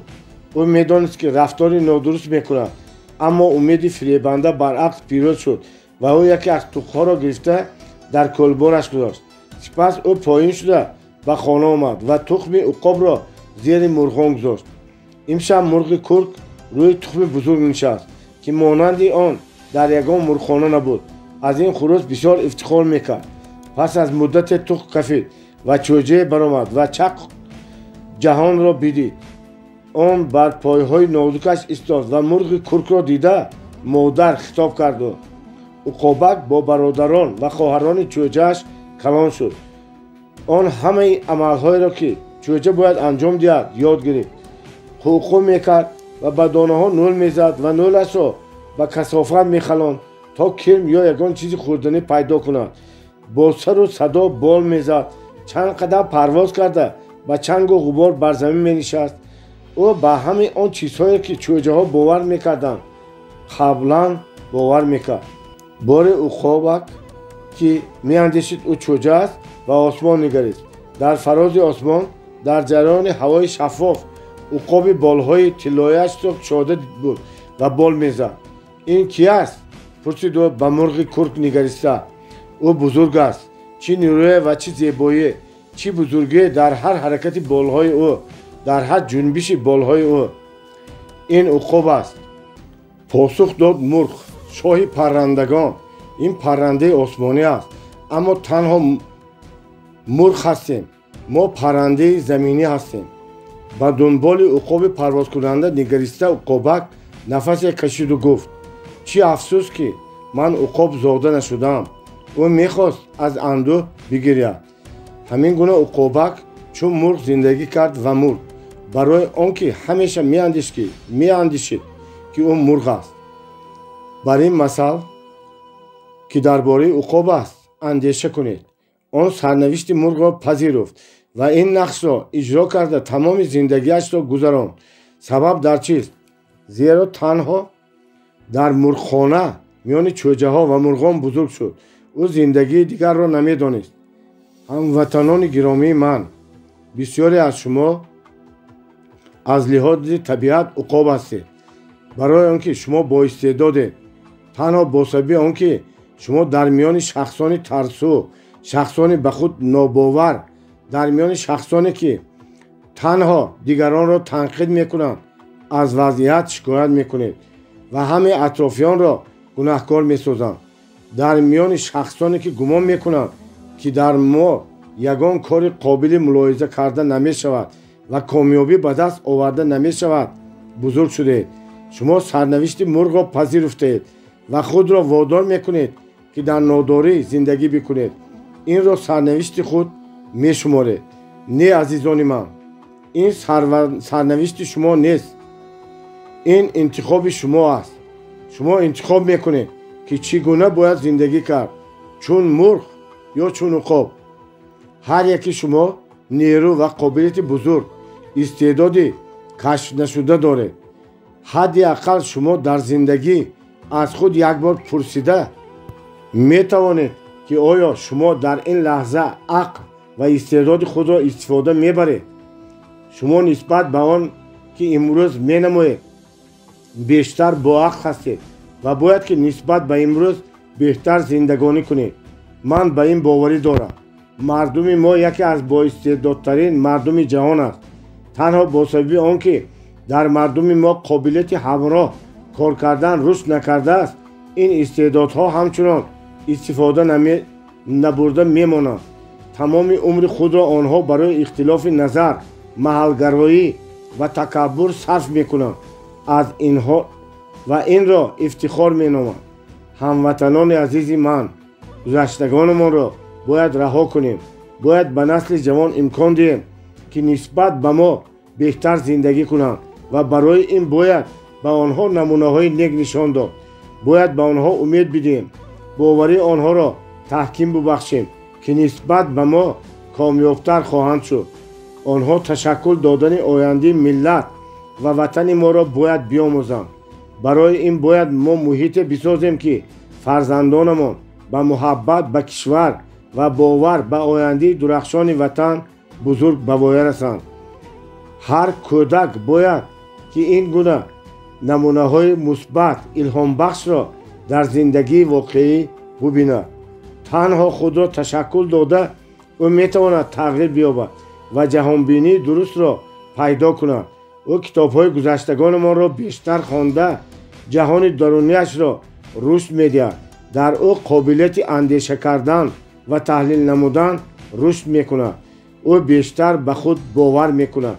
او درک میکند که نوابسته از حالت پیش آمده باید راه حل مسئله هایی که در زندگی پیش می آید پیدا بکند. همین گونه او تدریجاً استراتژ میشه و برای حل مشکلات پیش آمده ذخیره ها پیدا میکند. درک میکند که برای به دست آوردن هدف باید تلاش کرد. هدف تلاش کم و هدف دیگری تلاش زیاد تقاضا میکند. همچنان او درک میکند که شخصان بزرگ چگونه به هدف رسیدند. درک میکند که به دست آوردن هدفهای بزرگ نیروی فوق‌العاده را طلب میکند. امروز بیشتر به تو چی دسترس است؟ یعنی چی برای به دست آوردن هدفهای بزرگ نه همه وقت ذخیره ها میرسند. این چونی معنی دارد که باید به استفاده از استراتژی دوربینانه و تاکتیک نرم آنها را پیدا کنیم. شخصان بزرگ از شخصان عادی چه تفاوت دارند؟ آنها با مقیاس هدفهایشان و منفعتی که به جامعه میارند فرقیت دارند. خانه، ماشین، ثروت، مقام بلند نشانی بزرگی نیست. برای آنکه بیشترین این هدفها را شخص برای خود و برای قانع نمودن بلند پروازی های خود به دست میارد. بزرگی این برآمدن از حدود احتیاجات خود و انجام دادن عملی است که به بسیار شخصان منفعت دارد. این چنین معنی دارد که یاد او عصرها جاویدان میماند. چند پیش من شخصی را پرسیدم که او چی کار میکنه. در پاسخ او نام دور و دراز وظیفه‌اش را گفت که من نتوانستم در خاطر نگاه دارم. با او گفتم که من این را در نظر ندارم. اگر شما وزیرید این مورد توجه من نیست. شما برای خود وزیر هستید. به من گویید که شما پس از آن که به این مقام رسیدید برای مردم خود چیکار کردید؟ به شما سرنوشت کشور را باور کردند. به شما پرزیدنت باور کرده. به شما مردم باور کرد. بگویید که شما در این مقام چرا تغییر دادید؟ چرا بهتر کردید؟ برای بهبود زندگی شهروندان کشور کدام نتیجه قابل ملاحظه به دست آوردید؟ این آخر مقام خصوصی شما نیست که برای منفعت خصوصی خود استفاده برید. پس از این سوال او جدا به فکر فرو رفت. ما همه باید بدانیم که ما چیکار میکنیم. барои чӣ мекунем ва ба ҷомеа чӣ суде меорем. Ин гуна муносибат моро бузург мекунад. ҳеҷ гоҳ аз чизи худ ифтихор накунед. он чизеро ки аз шумо метавон гирифт ҷои ифтихор надорад. шумо метавонед аз сарват, аз амвол маҳрум шавед. аз ҳама гуна мақом шуморо барканор мекунанд. бинобар ин ин чизҳо наметавонанд боиси ифтихори шумо шаванд. чизеро ки аз шумо наметавонанд бигиранд, шумо метавонед ба он ифтихор кунед. ин номи неку рафтори неки шумост. ин дастовардҳо истеъдоди шумост. ин чизҳоро ҳатто марг наметавонад аз шумо гирад. марг ба ҳама нишонаҳои бузургиаш дар баробари шахсони бузург заиф аст. марг ба ҳама шоҳон, қаҳрамонон ҳоким аст, аммо он ба шахсони бузург ҳоким нест. сарвати воқеӣ ин хирад аст. онро рушд диҳед. некие ки мо тавонистем дар ҷараёни зиндагиамон бикунем моро ҷовидон медорад. манфиате ки мо беғаразона ба шумории зиёди мардум овардаем моро комёб ва бузург мегардонад. пайғамбар саллаллоҳу алайҳи васаллам гуфтанд ки ба ду шахсон метавон рашк бикард. якум, касе ки дорояашро ба нафъи дигарон истифода мекунад. дуюм, касе ки ба ӯ худованд дониш додааст ва ӯ онро саховатмандона ба дигарон ба миён мегузорад. ин сатҳҳоро чанд бор хонед ва кӯшиш кунед ки суханони пайғамбарро шунавед ва дарк кунед. дар тафсири қуръон ман хондам ки он мардуме ки пайғамбарро сарфи назар мекунанд ранҷ мебаранд. он чиро ки пайғамбар гуфтааст ва дар ҷараёни азҳо имтиҳон шудааст сарфи назар накунед, танҳо истифода кунед ва манфиат баред. ман хеле хушҳол мешавам агар шумо хонандагони гиромӣ аз он чӣ ки ман гуфтам чизеро бигиред ва онро барои зиндагии худ истифода баред то ба худ ва ба дигарон нафъе биёваред. тафаккури тиҷоратӣ, қобилияти андеша кардан монанди навохтани скрипка ё роял таҷрибаи ҳамарӯза мехоҳад. чарли чаплин. ҳанӯз мо наметавонем муттаҳид шавем барои он ки агар 3 нафар тасмим гиранд ки якҷо тиҷорат бикунанд, хешовандон ва дӯстонашон зуд онҳоро аз ин тасмим боз медоранд. онҳо дар ин самт чизеро намефаҳманд, аммо машварат медиҳанд. медонед, ман барои он рушд мекунам ки ин гуна машваратҳоро гӯш намекунам.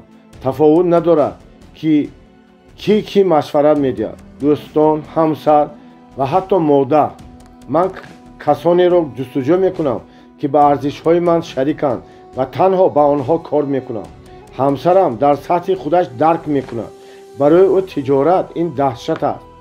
бародарам ҳамеша машварат медиҳад, ин гуна накун, ин корро накун. ман ӯро мудири роҳбари боғҳоям таъин кардам. пас аз ин ман ночор аз шарики деринам ҷудо шудам. он корҳоеро ки ӯ мекард ба бародарам ҳамеша хуш намеомад. пеши ман меомад ва шикоят бикард. дар тиҷорат ҳама масъаларо рӯбарӯ гуфтан лозим. дар даруни худ набояд нигаҳ дошт. ман медонам ки он гоҳ бародари ман танҳо тафаккури тиҷоратӣ надошт.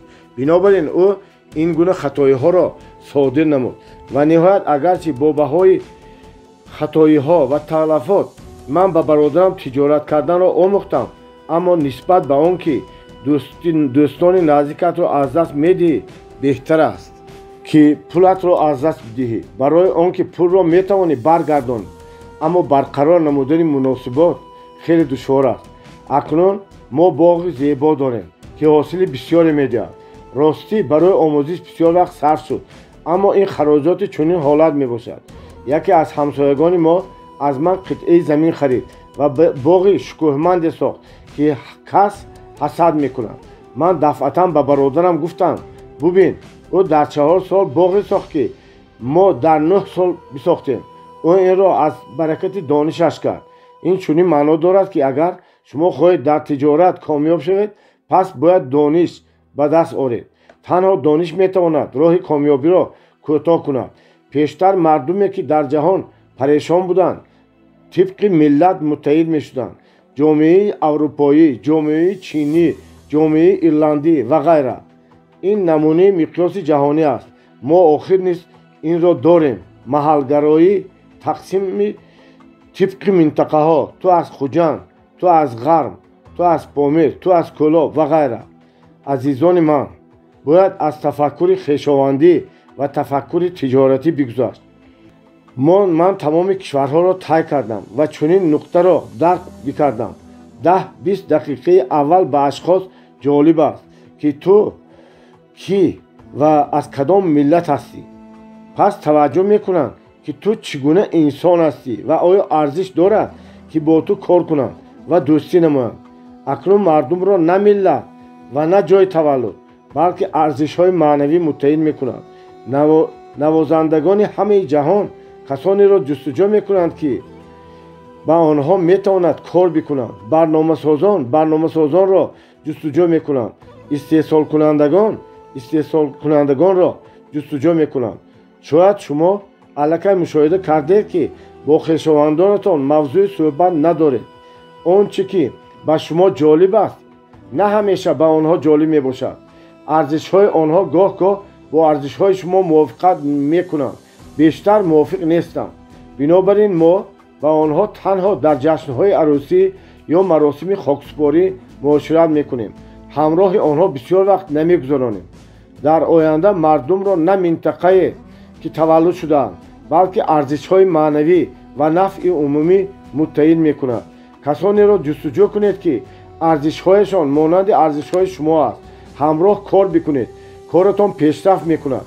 اکنون نه رشته های خویشاوندی یا جای تولد متعیین میکند بلکه آمادگی پیش بردن نفع متقابل متعیین میکند. اگر با کسی از خویشاوندان ارزش ها و منفعت های مطابقت کند پس میتوانید با کار بکنید. مشورت آن خویشاوندان را گوش کنید که او در این ساحه که شما میخواهید کار کنید تجربه کسبی دارد. کسانی را جستجو کنید که به شما مانند هستند و اگر خواهید که دورتر بروید گروه بسازید. مثل نقش عمیق در مرسدس. جوان در سن خود تاجر پیشرفته بود و شاهراهی تقریبا خالی ماشین سوار میرفت. طبعش خیلی خوش بود. او توانسته بود که در زندگی بسیار چیزها را به دست آورد. تجارت پردرآمد داشت. همسر زیبا او را در خانه شکوهمند انتظار بود. اضافه بر این او را هوای تیره‌ماهی و منظره های زیبایی دو کنار شاهراه خوشحال می‌ساخت و بیشتر از همه جوان را اتومبیل مرسدس ورزشی نقره‌ای که تقریبا 2 ساعت قبل خریداری کرده بود خوشحال می‌ساخت.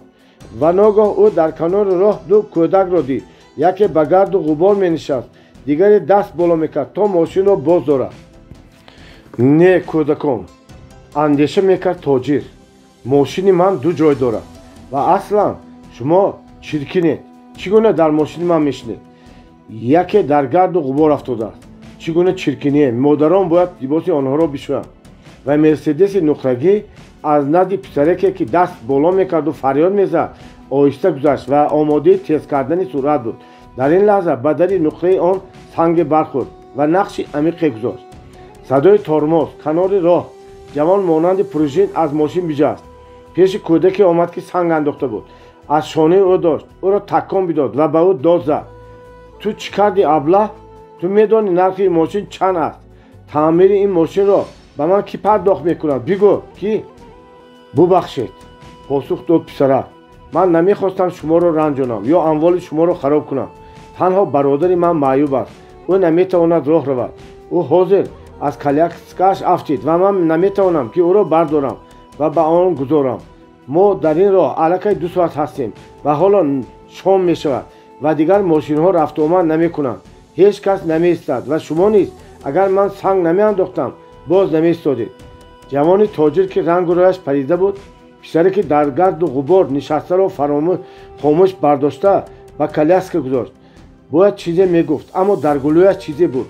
همچنین خاموش او پیش ماشین برگشت. بر در راست ماشین نقش عمیقی بود. بسیار کلان نبود اما خوب نمودار بود. جوان تاجر با این ماشین با سالهای طولانی گشت و کارکنان تعمیرگاه ماشین ها همیشه او را میپرسیدند که چرا این نقش در راست را اصلاح نمیکند. نه، او نمیخواد آن را اصلاح بکند. این نقش همیشه به او چنین یادآوری میکند. اگر تو دستی برداشته کمک‌های را صرف نظر کنی به تو سنگ میآید. جهان معنوی، بزرگی معنوی باید به همه کسان خاص باشد. سنکا لوتسیانی، خواننده گرامی من، یکی از درس‌های اصلی که من میخواهم در این فصل به شما بدهم خیلی مهم است.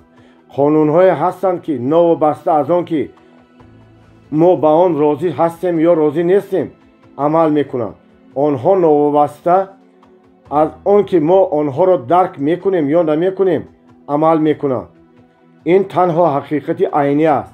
مثلا اگر شما انگشتتان را بر روزیتک خلانید، شما را برق نوابسته از آن که مرد یا زن هستید، دانا یا ابله هستید باور میکنید یا نمیزند. اگر شما از بالای بام در آشیانه بجایید، شما دقیقاً شکسته میشوید. نمیتوانید طور دیگر باشد. قانون‌های معنوی هستند که نوابسته از درک ما عمل میکنند. آنها در هر صورت وجود دارند و عمل خواهند کرد. بهتر است که آنها را درک کنیم و با خود تابع سازیم.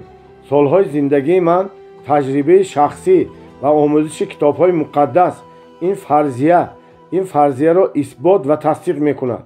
اگر شما خواهید که واقعا شخصی ثروتمند شوید و دستاوردهایتان را برای نسل‌هایتان، فرزندانتان و نبیرهایتان گذارید، پس این درس را فرا گیرید و در خود جهان معنوی را رشد بخشید.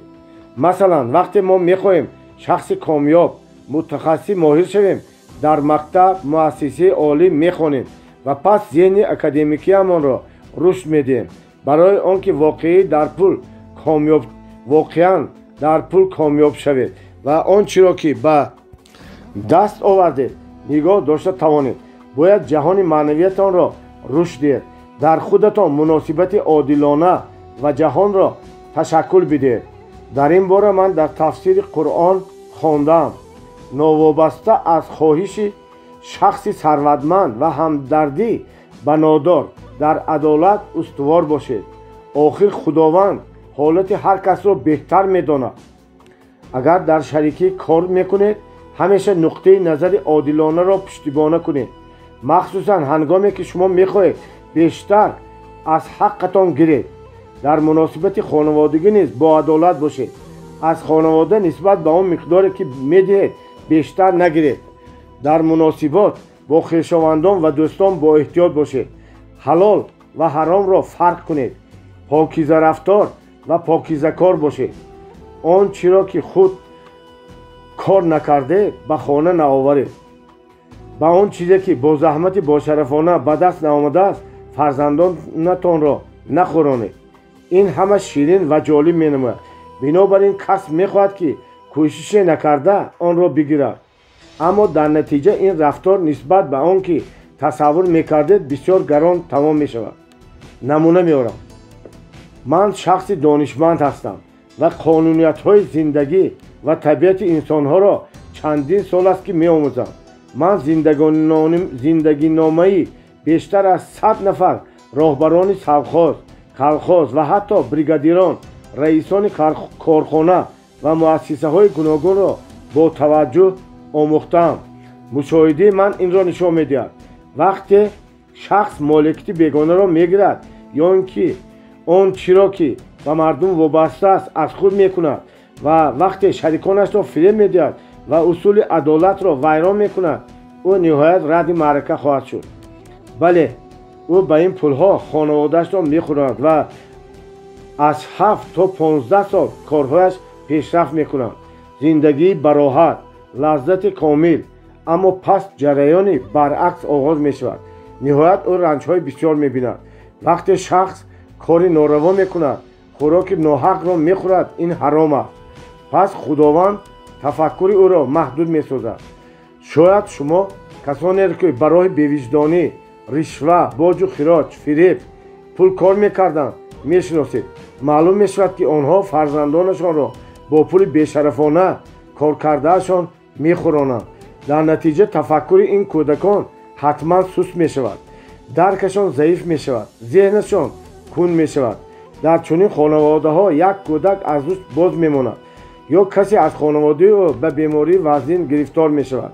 шояд ӯ худ солҳои дароз ба бемории фалаҷ хоб мекунад ё шахси наздикаш ба бемории шифонопазир, саратон, бемории қанд, склероз ва ғайра гирифтор мешавад.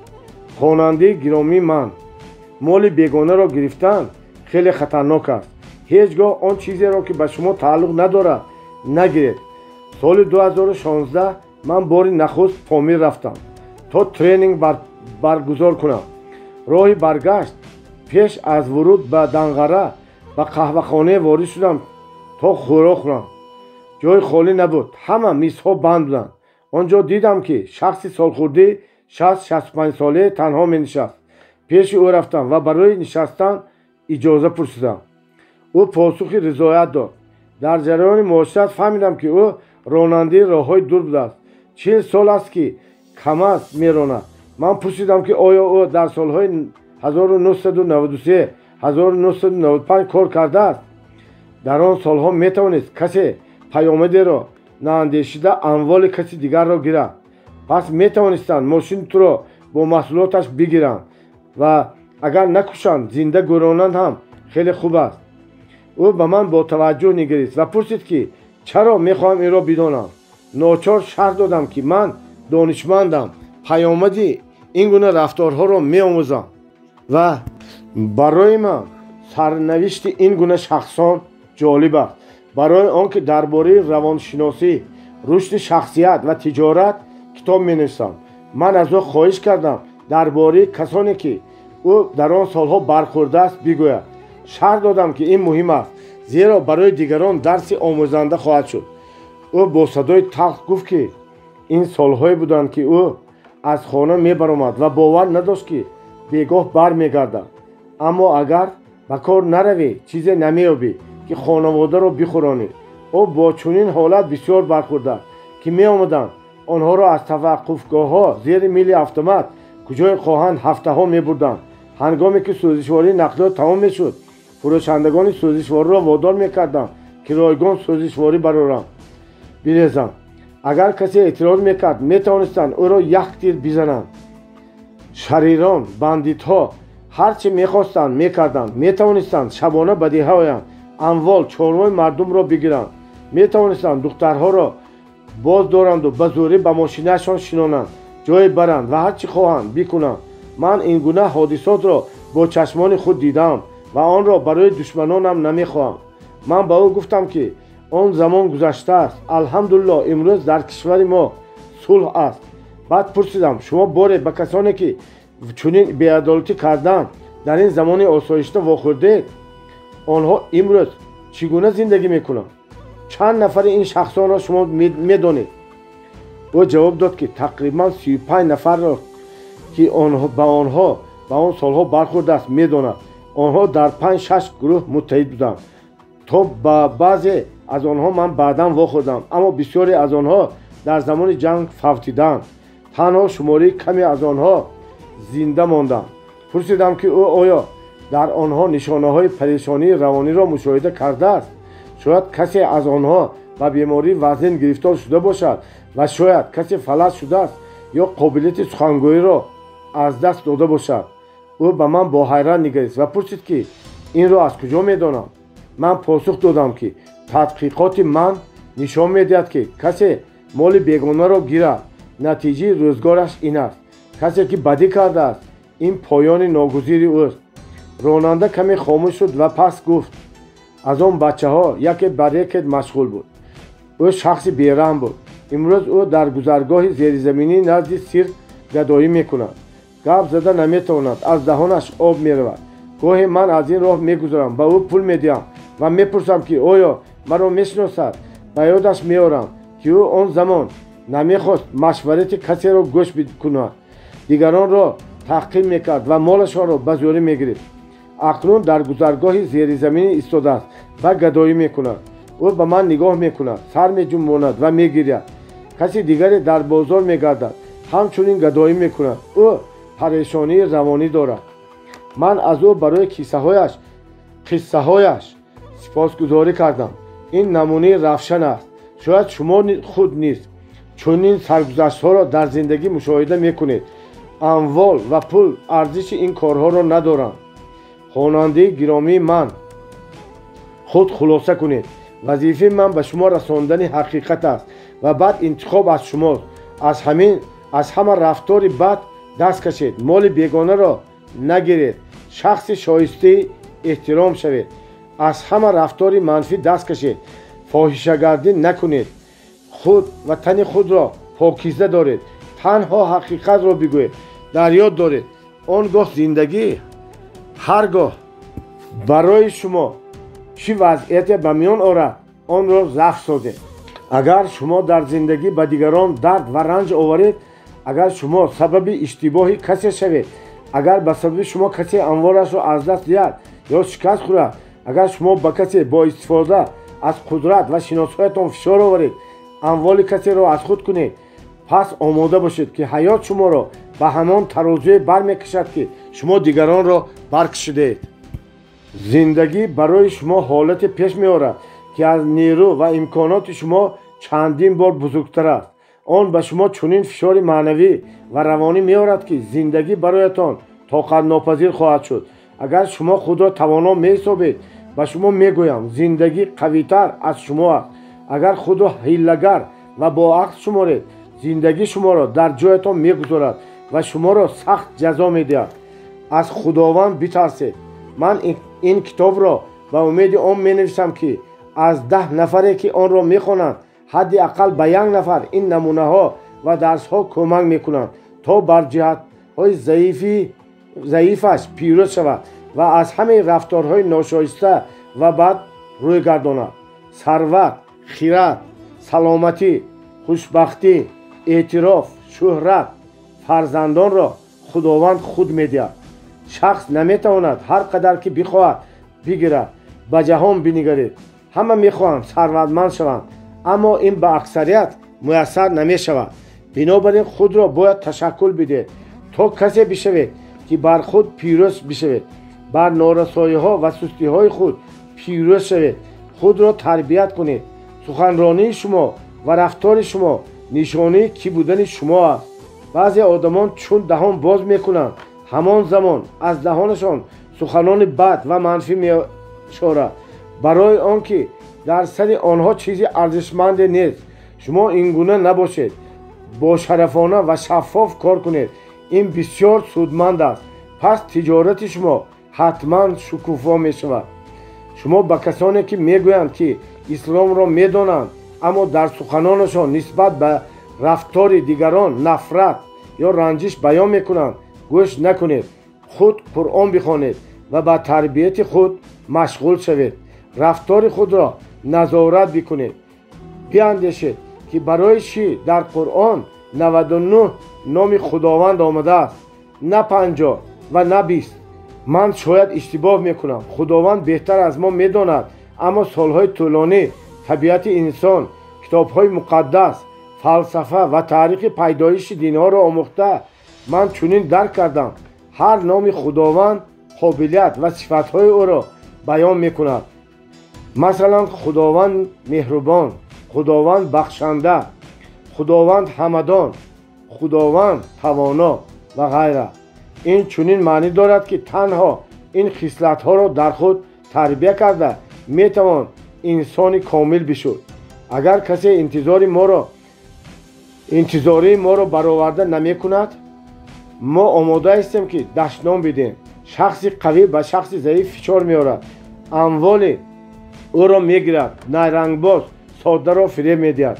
агар фарзандонамон ва хешовандонамон интизории моро бароварда насозанд, мо омода ҳастем ки дуруштӣ бикунем. бубинед, ин бар ғурури мо бармехӯрад. мо бештар мутакаббирем. дар мо хоҳиши аз дигарон болотар будан бештар аст. мо мехоҳем нисбат ба дигарон хонаи шукӯҳманд дошта бошем, автомошине дошта бошем ки дигарон надошта бошанд, ҷашни арӯсие баргузор кунем ки касе баргузор накарда бошад. ҳамаи ин кибру ғурури моро ғизо медиҳад ва дар мо пайравии шайтонро ташаккул медиҳад.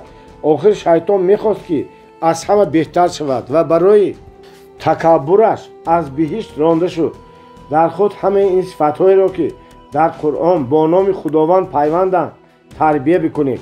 بنگرید صفت از همه آخرین صبر است.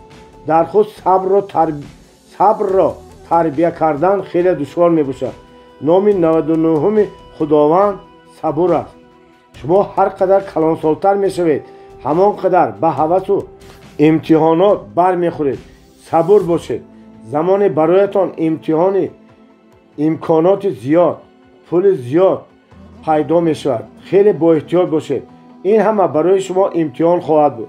در یاد دارید این که جهان معنوی تنها در مبارزه با ضعیفی ها در مبارزه با نفس رشد می کند.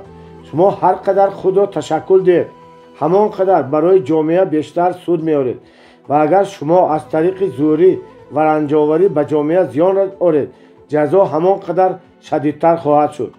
شاید چنین شود که نسل شما به پایان برسد. زندگی با آن مساعدت می کند که همه نسل شما یا بیمار می شوند یا به تدریج از میان می روند. در تفسیر قرآن چنین نوشته شده است احتیاط بکنید.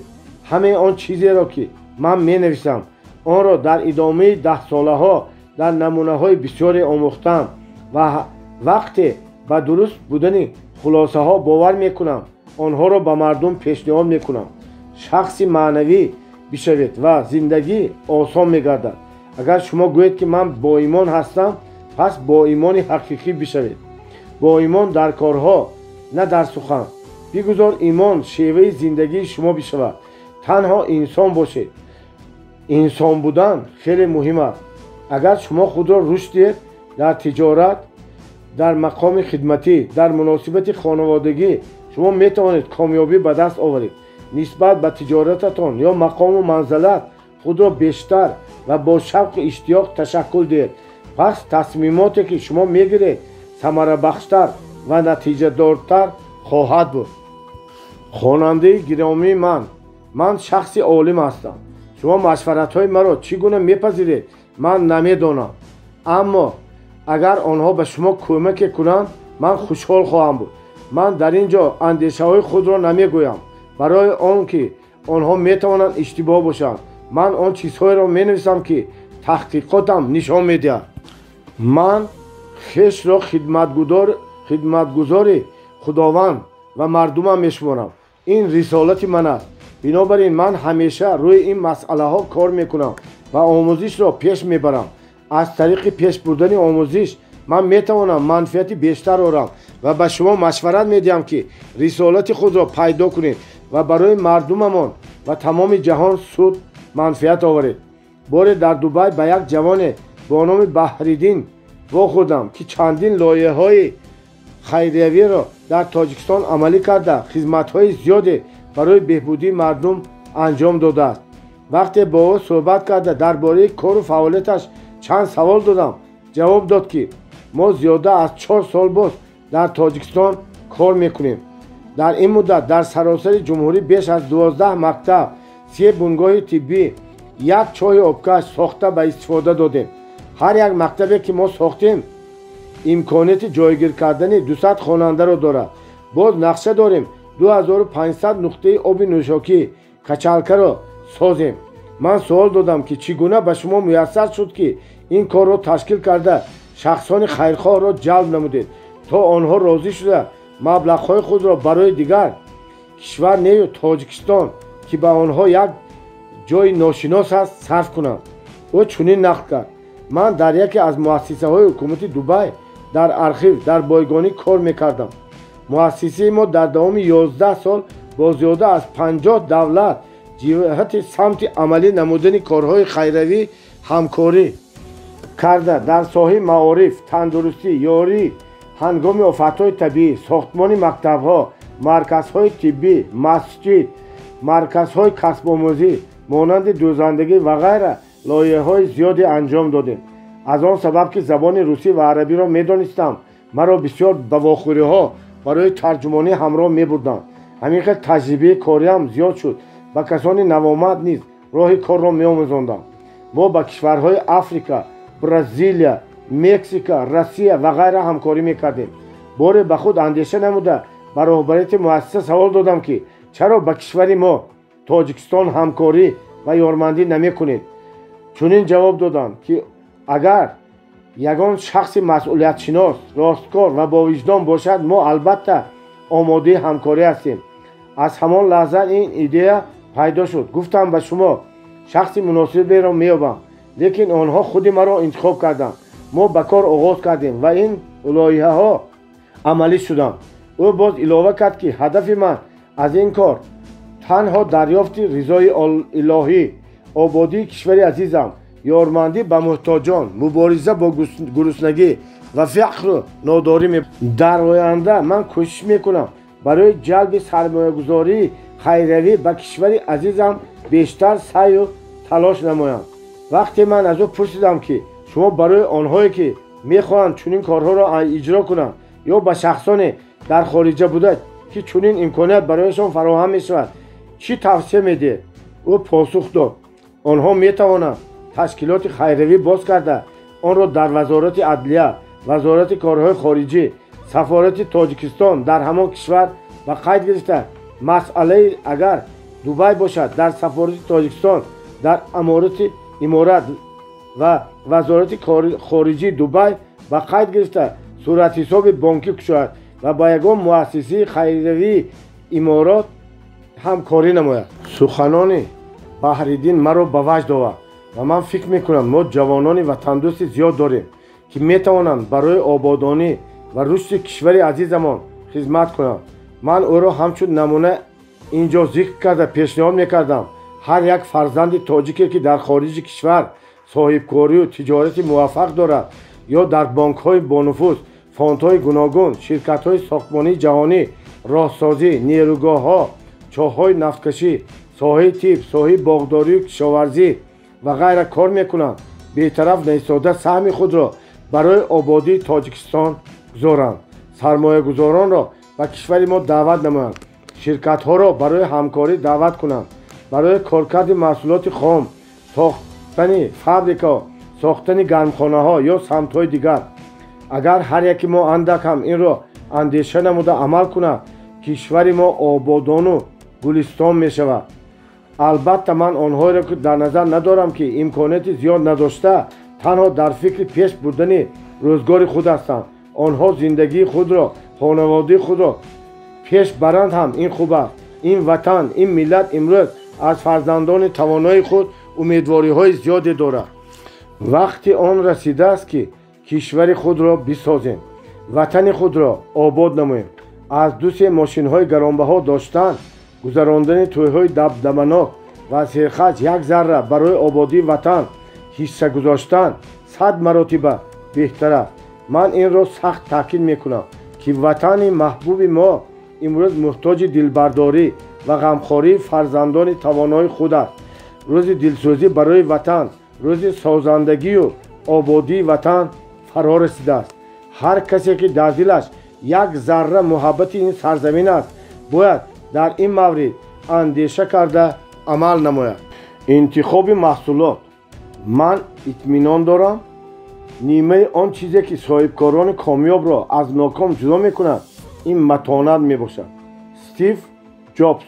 барои он ки шумо маҳсулотро дуруст интихоб кунед, хусусиятҳои асосие ки он бояд дошта бошад дар хотир доред. нахуст, маҳсулот бояд хусусияти тамомшуданиро дошта бошад. яъне шумо бояд маҳсулотеро истеҳсол кунед ки хусусияти тамомшудан дошта бошад. агар маҳсулот ҳар қадар зудтар тамом бишавад, харидорони ҳамешагии он ҳамон қадар бештар мешаванд. масалан, мебел истеҳсол карда шумо бояд донед ки ин маҳсулотатонро муддати тӯлонӣ мефурӯшед, барои он ки ин мебелро зуд намехаранд. ва агар шумо маҳсулоте фурӯшед ки ҳар рӯз талабот дошта бошад, пас зудтар сарватманд мешавед. дуввум, маҳсулот бояд бидуни боқимонда астатор ё бо боқимондаи камтарин фурӯхта шавад. маҳсулотеро интихоб кунед, агар бидуни боқимонда фурӯхта нашавад ҳам ба боқимондаи камтарин фурӯхта шавад. маҳсулоти боқимондаи худро назорат кунед, иқдомот, аксияҳо анҷом диҳед, тахфиф кунед ва кӯшиш кунед ки онро бо ҳадди камтар бирасонед. масалан, агар шумо 5 мағозаи либос доред ва дар он либосҳои боқӣ монданд ки тадриҷан аз мон мебароянд, пас яке аз мағозаҳоро برای با نرخ ارزان فروختن این گونه محصولات جدا کنید. حتی میتوانید با ارزش اصلی آن باقی مانده از سطح داشتن مشکلات نیستند. مشکلات این نبودن دانش است. به ده ها مغازه لباس بروید و آنها را راضی کنید که باقی مانده های آن را میگیرید و پس از فروش پولش آن را میدهید. سپس همه این محصولات باقی مانده را جمع کرده مغازه استاک را باز کنید. شما نباید تامین کنندگان را جستجو کنید.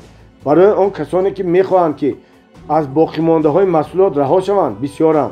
این گونه کار را در همه سمت کنید. مواد ساختمان، لباس، دارو و غیره. برای شما لازم نیست که پول گذارید. برای آنکه از باقی مانده هایشان رها شوند همه مغازه ها آن را به شما میدهند و پولش را پس میگیرند. اگر مردمی ما نیز دانند که در این مغازه ها محصولات ها با تخفیف زیاد فروخته می شود به آنجا می آیند. این اندیشه برای میلیون دلار است. در امریکا مغازه است که همه محصولات ها در آنجا با نرخ $1 فروخته می شود. کارت تبریکاتی، دستپوش، بیل و غیره. در اینجا اصلا باقی مانده های محصولات فروخته می شوند. آدمان می آیند و خرید می کنند برای آنکه به این نرخ در هیچ کجا خریده نمی توانند. این گونه مغازه ها در امریکا هزارهایند. شرکتی که دارای این مغازه ها زود رشد می کنند. سوم، محصولات باید یگانه باشد. یگانگی در برتریت نسبت به محصولات دیگر ظاهر می شود. این می تواند تکنولوژی مخصوصی آماده سازی، توصیه، رسپت های مخصوص، آرایش ناتکرار، خاصیت اضافی و غیره باشد. همزمان محصولات باید از لحاظ نرخ و امکان خرید دسترس باشد. مثلا سنیکرز را در هر ناحیه و عملا در هر نقطه فروش می توان خرید. یعنی در کجایی که شما زندگی کنید می توانید از خانه بروید و در نزدیکترین مغازه جای زیستتان آن را بخرید. من کوشش می کنم که کتاب هایم از جهت خریداری دسترس باشند برای آنکه آنها به مردم لازمند و بسیاری از آنها می خواهند آنها را بخوانند اما نمی دانند که در کجا این کتاب ها را خریداری نمایند. بنابراین از جهت خریداری آنها امروز دسترس نیستند. اما من روی این مشکلات کار می کنم. همچنین محصولات باید راحت باشد. این معنی آن را دارد که آن باید عملی باشد. مثلا امروز مارکرها زیاد شدند و قبلا آنها ناراحتی ایجاد میکردند. رنگش میچکید، دست را کثیف میکرد، خیلی درشت مینوشتند و غیره. آخر قبلا به زور مینوشتند اما امروز مارکر استفاده میبرند. پس پیشرفت زندگی ما را بیشتر راحت میسازد. اگر شما محصولات بهتر بسازید آن را حتی نرخش گران باشد هم حتما میخرند. مثلا 20 سال قبل آپولو دیسپنسر نبود. در همه مؤسسه آب را از جمعکی لوله آب میگرفتند، میجوشاندند و پس مینوشتند. پس برای آب تازه طلبات به وجود آوردند. باور کنند که آن سلامتی را نگاه می‌دارد و آپولوها را به بازار برآوردند که امروز بسیار پهن شده است. چهارم، محصولات باید همیشه طلبات داشته باشد. مثلا بعضی محصولات میتواند موسمی باشد، یعنی تنها در موسم معینی سال فروخته می شود. اگر محصولات شما موسمی باشد پس باید در موسم‌های دیگری سال محصولات پیدا کنید که آن را عوض بکنید. مثلا شما نوشابه‌های سرد کننده می‌فروشید، آنها تنها تابستان طلبات دارند. پس شما باید محصولات پیدا بکنید که از ماه اکتبر تا اپریل طلبات داشته باشد. اینها میتوانند محصولات شیری، قهوه، سیرپ و غیره باشند. پنجم، محصولات باید صفت زندگی مردم را بهتر سازد. کوشش کنید محصولات استحصال بکنید که موسمی موردی طلبات مردم زیاد عامه باشد. در این صورت شما زودتر ثروتمند میشوید. همزمان محصولات باید صفت زندگی مردم را بسازد. همان آپولو را میتوان با صفت نمونه برآورد که صفت زندگی مردم را بهتر کرد. ششم، باید محصولاتی را انتخاب بکرد که در همه جا فروخته بشود. مثلا میز و کرسی دفتری کاری، آفیس تنها در شهرها طلبات دارد اما در دهه ها آن را نمیخرند. در آنجا آنها لازم نیستند. بنابراین کوشش کنید محصولاتی را انتخاب کنید که شما هم در شهر و هم در دهه فروخته توانید. محصولاتی را انتخاب کنید که برای همه سن و سال و گروه های اجتماعی طلبات داشته باشد. هفتم، باید کوشش کنید که 80% محصولات یا خدمتگزاری به گروه محصولات ضروری و روزمره وارد شوند. محصولات را میتوان به دو گروه تقسیم کرد: ضروری که به آنها نمی شود و یاری رسان که آنها را تنها وقتی که پول زیاد است پیدا شود میخرند. این میتواند کراسوفکا، کاستوم گرانبها، یگان اکسسوار، لباس و غیره باشد. اگر محصولات شما به کاتگوری ضروری وارد شود، پس خریدار میخواهد یا نمیخواهد، در هر صورت آن را خریداری میکند. هشتم، محصولات باید ادامه داشته باشد. مثلا تلفن های همراه، موبیلی، مدل های نو پیدا میشوند. شما تکرارا ضررگیر، فلشکا، سیم کارت، شنور، غلاف و غیره میخرید. یعنی خرید محصولات ادامه دارد. پس مدل نوی دیگر پیدا میشود و باز مدل دیگر. نهم، محصولات شما در دایره سیمنتی خریداران محصولات شما باید به کیسه آنها موافق باشد تا او آن را خریده فکر نکند که سهمیه خراجاتش را از معیار گذرانده است. اگر محصولات خوب اما برای خریدار قیمتتر باشد، او نمیتواند آن را بخرد. عطریات، جوراب، خمیر دندان، شامپون و غیره. همه این محصولات باید نرخ دسترس داشته باشد برای آنکه همه وقت بهر خریدن آن در کیسه خریدار پول باشد. دهم، محصولات شما باید ظاهراً دقت جلب کننده باشد. از جمله باید در قوطی باشد. آخر آدمان در آغاز نخست قوطی اوپاکوفکا را میبینند، آنچه که در درون آن است هنوز نمیبینند. اگر بسته زیبا باشد، خریدار حتما میایستد و به آن با توجه مینگرد. قوطی میتواند توجه خریدار را جلب نماید. 11، محصولات شما باید خودش را بفروشد. باید نشان دادن محصولات و درباره آن گفتن بسنده تا خریدار بخواهد که آن را بخرد. 12، باید روی آن فکر کنیم که خریدار تواند محصولات شما را در جشنها، زادروزها، جشنهای عروسی، سالگشتها و رویدادهای دیگر یادگاری هدیه بکند. خواهش آدمان پیدا شود که محصولات شما را با نزدیکانشان هدیه نمایند. پس استعمال کننده در مسئله پیشبرد محصولات شما یاوری شما می شود. اگر او خود بخرد و سپس به شناسایش مشورت دهد که آنها در نوبت خود به همسایگانشان مشورت دهند، پس زنجیره فروش ادامه می یابد. مثلا قوطی زیبا و راحت کانفت، کتاب ها برای هدیه، چای در بانکی تنوکگی و برچسب زیبا، مجموعه ظرف های زیبا و غیره.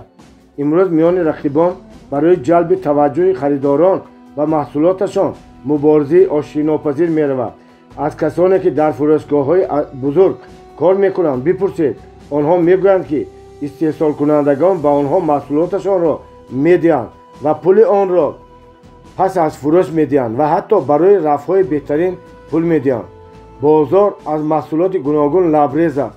بنابراین کوشش کنید که همه توصیه های ما را رعایت کنید و شما حتما کامیابی به دست میارید.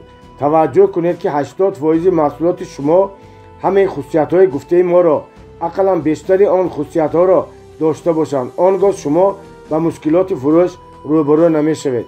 شما باید حتما چون جدول ضرب همه این طلبات نسبت به محصولات را آموزید. پس شما می توانید آن را برای استحصال یا فروش درست انتخاب کنید. صفت و نرخ. اگر شما یگان محصولات را استحصال میکنید یا میفروشید، پس باید در نوبت اول به صفت و نرخ توجه نمایید.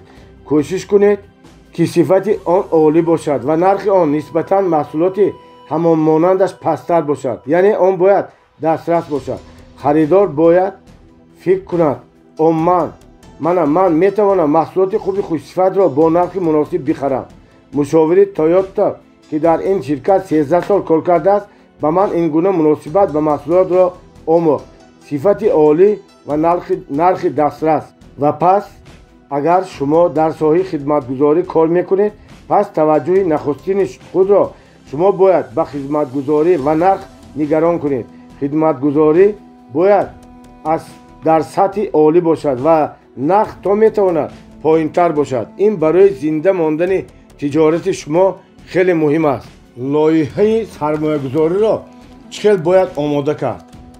در تجارت کار اساسی این به ساختن چیز دقت خود را روانه کردن است. من تنها روی چیز کار کردم که میخواستم آن را استفاده ببرم. مارک سوکربرگ، بنیادگذاری فیسبوک، برای کاغذ آوردن فکر و اندیشه های خود را یاد گرفت. در آغاز شما باید برنامه سرمایه گذاری آماده کنید. برای سرمایه گذار گفتار احساساتی اندیشه های شما لازم نیست. بیان شفاهی همه افضلیت ها و شایستگی های تجارت آینده شما بگذار آن خیلی زیبا باشد مورد توجه او نیست. بنابراین در روی کاغذ به طور خطی شرح و ثبت کردن اندیشه هایتان و حساب و کتاب آن پیش سرمایه گذار نوایید. حتی اگر شما بر یک ورق در این باره نویسید و محاسبتان را ضمیمه کنید که الکی کمک میکند که توجه او را جلب نمایید، اما بهتر است که برنامه واقعی مفصل نویسید. همزمان آن زیاد شادکننده و خوشبینانه نباشد، بلکه بدبینانه پسیمیستی باشد. یعنی شما باید حساب کنید و نشان دهید که در مورد بدترین تجارت شما چگونه خواهد بود. اگر در مورد بدترین شما مفلس نشوید و تجارتتان فایده‌ناک بماند، اگرچه کمترین سود داشته باشد، پس شما همه خطرها را محاسبه کرده اید. برای کاغذ اندیشه نمودن را بیاموزید و برای این باید همیشه همه اندیشه هایتان را خطی بیان نمایید. اندیشه‌ای که در کاغذ با دلیل طرفدار و ضد باسوادانه بیان کرده شده است خود به خود توجه را جلب میکند. و اضافه بر این اگر شما حساب و کتابی درست داشته باشید، سرمایه گذار حتما اندیشه میکند، پس شما برای کامیابی امکان پیدا میکنید. اما یک شرط را رعایت نمایید: همه کاغذهای محاسبه باید پیش او بماند تا او تواند آرامانه پیشنهادهای شما را تحلیل کند. برخی از کسان به چه سبب باشد برنامه تجارتیشان را به شکل خطی نمیگذارند. آنها فکر میکنند که گویا اندیشه آنها را میدزدند. این گونه روی نمیدهند و سرمایه گذاران واقعی صدها برنامه میارند و به آنها پیدا کردن برنامه امیدبخش مهم است تا آن را عملی نمایند. به سر آنها دزدیدن اندیشه کسی دیگر هیچگاه نمی آید. برای سرمایه گذاران این لازم نیست. نشان دهنده های اساسی را نویسید. بیایید همین نشان دهنده ها را بند به بند تحلیل میکنیم. یکم، مبلغی که به شما لازم است. شما باید دقیق بدانید که برای عملی نمودن برنامه‌تان به شما کدام مبلغ لازم است. بسیار تاجران هنگام صحبت با سرمایه گذاران به آنها مبلغ را میگویند که نسبت حساب و کتابشان بسیار است. چرا نسبت به مبلغ لازمه بسیارتر میگیرید، در صورتی که ناچار همه آن را برمیگردانید. و سرمایه گذار نیز میتواند فکر کند که شما هنوز شریک نشده او را فریب میدهید. دوم، مدت برگرداندن یا نقطه جبران. مثلا شما باید بگویید که برای عملی نمودن برنامه‌تان به شما $100,000 لازم است که پس از 1 سال برمیگردانید. یعنی شما باید تاریخ برگرداندن پول گذاشته سرمایه گذار را بگویید، برای آنکه دانستن این نقطه برای او مهم است. سوم، فایده‌ناکی برنامه. شما باید در برنامه خطی بنویسید که امیدوارید مطابق محاسبه مثلا 20% یعنی یا 40% فایده به دست آورید. اما این باید رژیمی رقم مشخصی باشد. همزمان برنامه را معرفی نموده شما نباید آن را از روی کاغذ خوانید. بهتر است که همه رقم‌های اساسی را از یاد بدانید. اگر شما از کاغذ خوانید این چنین معنا دارد که شما برنامه خود را مفصل نمیدانید.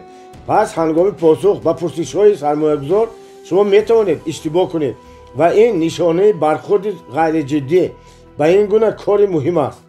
او میتواند فکر کند که چون شما برنامه‌تان را درست نمیدانید این اندیشه شما نیست، این برنامه تجارتی شما نیست. چهارم، نظارت خطرها و حالت پیش بینی شده.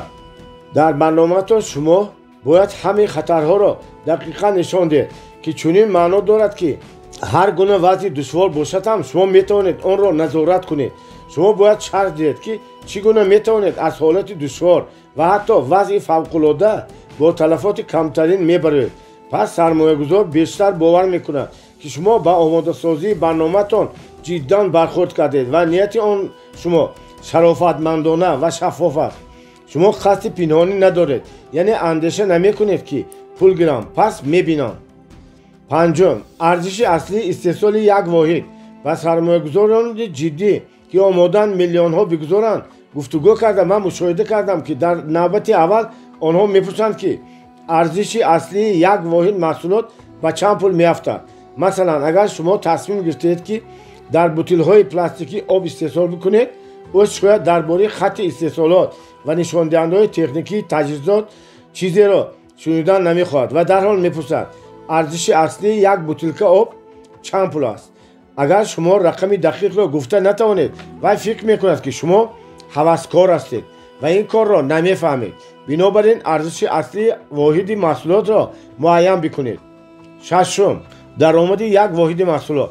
مثلا اگر شما با تجارت ساختمان مشغول باشید و به سرمایه گذار پیشنهاد کنید که برای ساختمان بینای بسیار آشیانه پول گذارد، او حتما ارزش اصلی یک متر مربع و نرخ مساحت عمومی خانه را میپرسد تا تواند فایده را حساب کند.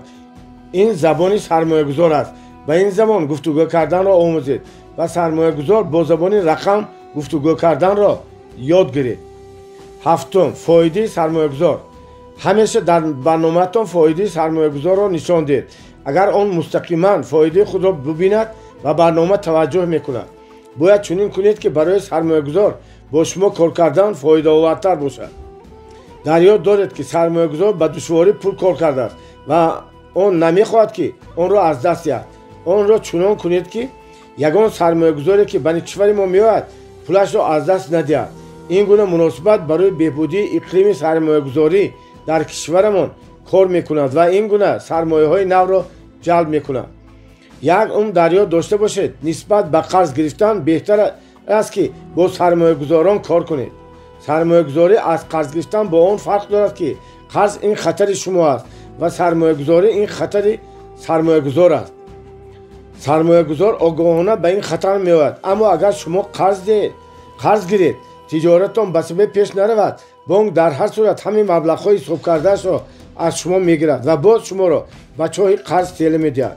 در بازار ما بسیار تاجران بدون دانش در سطح پیوندهای خویشاوندی کار میکنند، اما زود یا دیر این آن تجارت از میان میرود.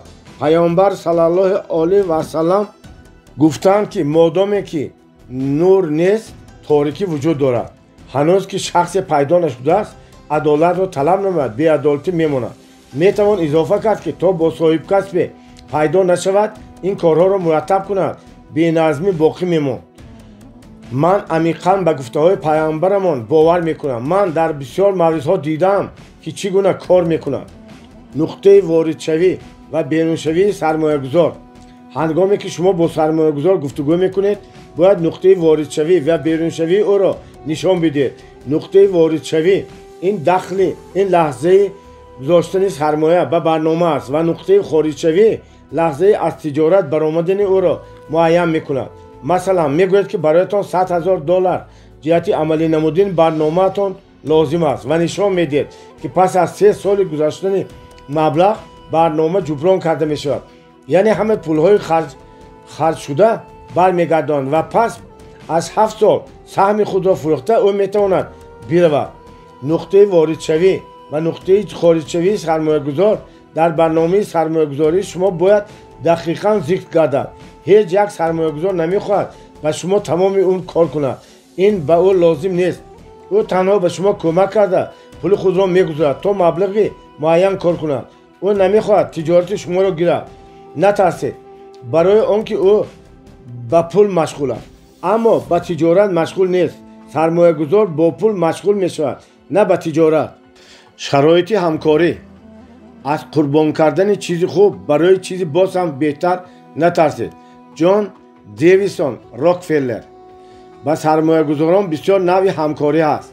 عادتا طبق شرطنامه 40% تجارت به شما تعلق دارد و 60% تجارت به سرمایه گذار تعلق دارد. این در همان صورت است که او پول خود را باز نگیرد، یعنی او تنها پول میگذارد، همه کارهای باقی مانده را شما انجام میدید. در تجارت بین المللی بیشتر همین گونه رفتار میکنند. نقطه دیگر سهم شما میتواند تا 60% بیافزاید. این در صورتی است که شما پول گذاشته را به سرمایه گذار برگردانده. یعنی پس از آن که شما به سرمایه گذار پول گذاشته او را برمیگردانید، سهم شما 60% و سهم او 40% می شود. تناسب می تواند گوناگون شود. مثلا سهم شما 30 و سهم سرمایه گذار 70، اما سهم برابر 50 به 50 نمی تواند باشد. این از روی عدالت نیست، برای آنکه سرمایه گذار همیشه خطر دارد. برای همین این تناسب امکان ناپذیر است. اگر شخص پیش من بیاید و پیشنهاد کند که کدام برنامه تجارتی را عملی ساختن لازم، من این پیشنهاد را تنها در صورت بررسی میکنم که او نیز مبلغ معین حداقل 10% بگذارد. اگر او نتواند که دیرم گذارد، پس من رد میکنم، برای آنکه او خطری ندارد. پس او به کار بی‌مسئولیتانه رفتار میکند. در مورد مفلس‌شوی او میتواند به شرایط نامساعد، وضع فوق‌العاده و فعالیت رقیبان تکیه کند. همیشه میتوان بهانه پیدا کرد. او چیزی از دست نمیدهد، اما سرمایه گذار همه آن پولی را که گذاشته است از دست میدهد.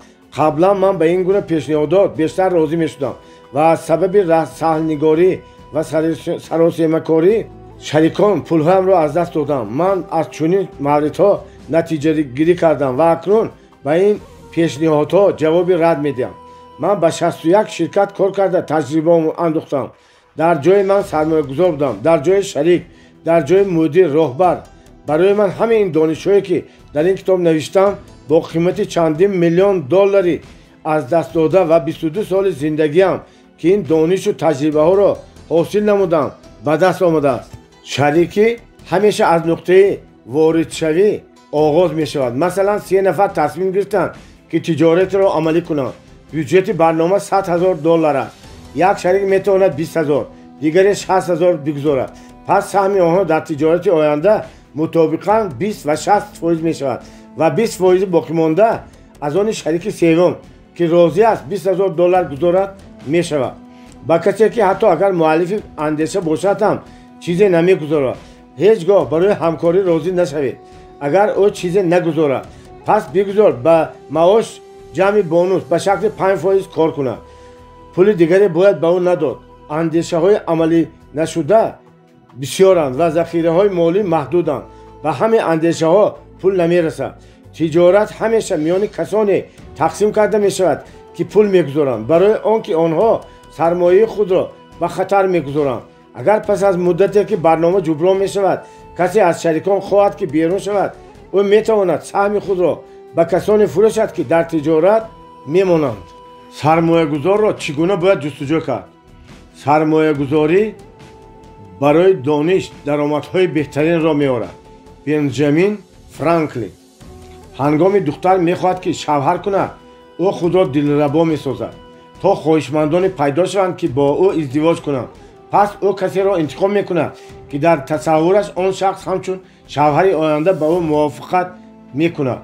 همچنین شما باید برنامه جالب سازید که خواهشمندان به آن سرمایه گذارنده زیاد شوند و همه آنها برای با شما شریک کار کردن مبارزه برند.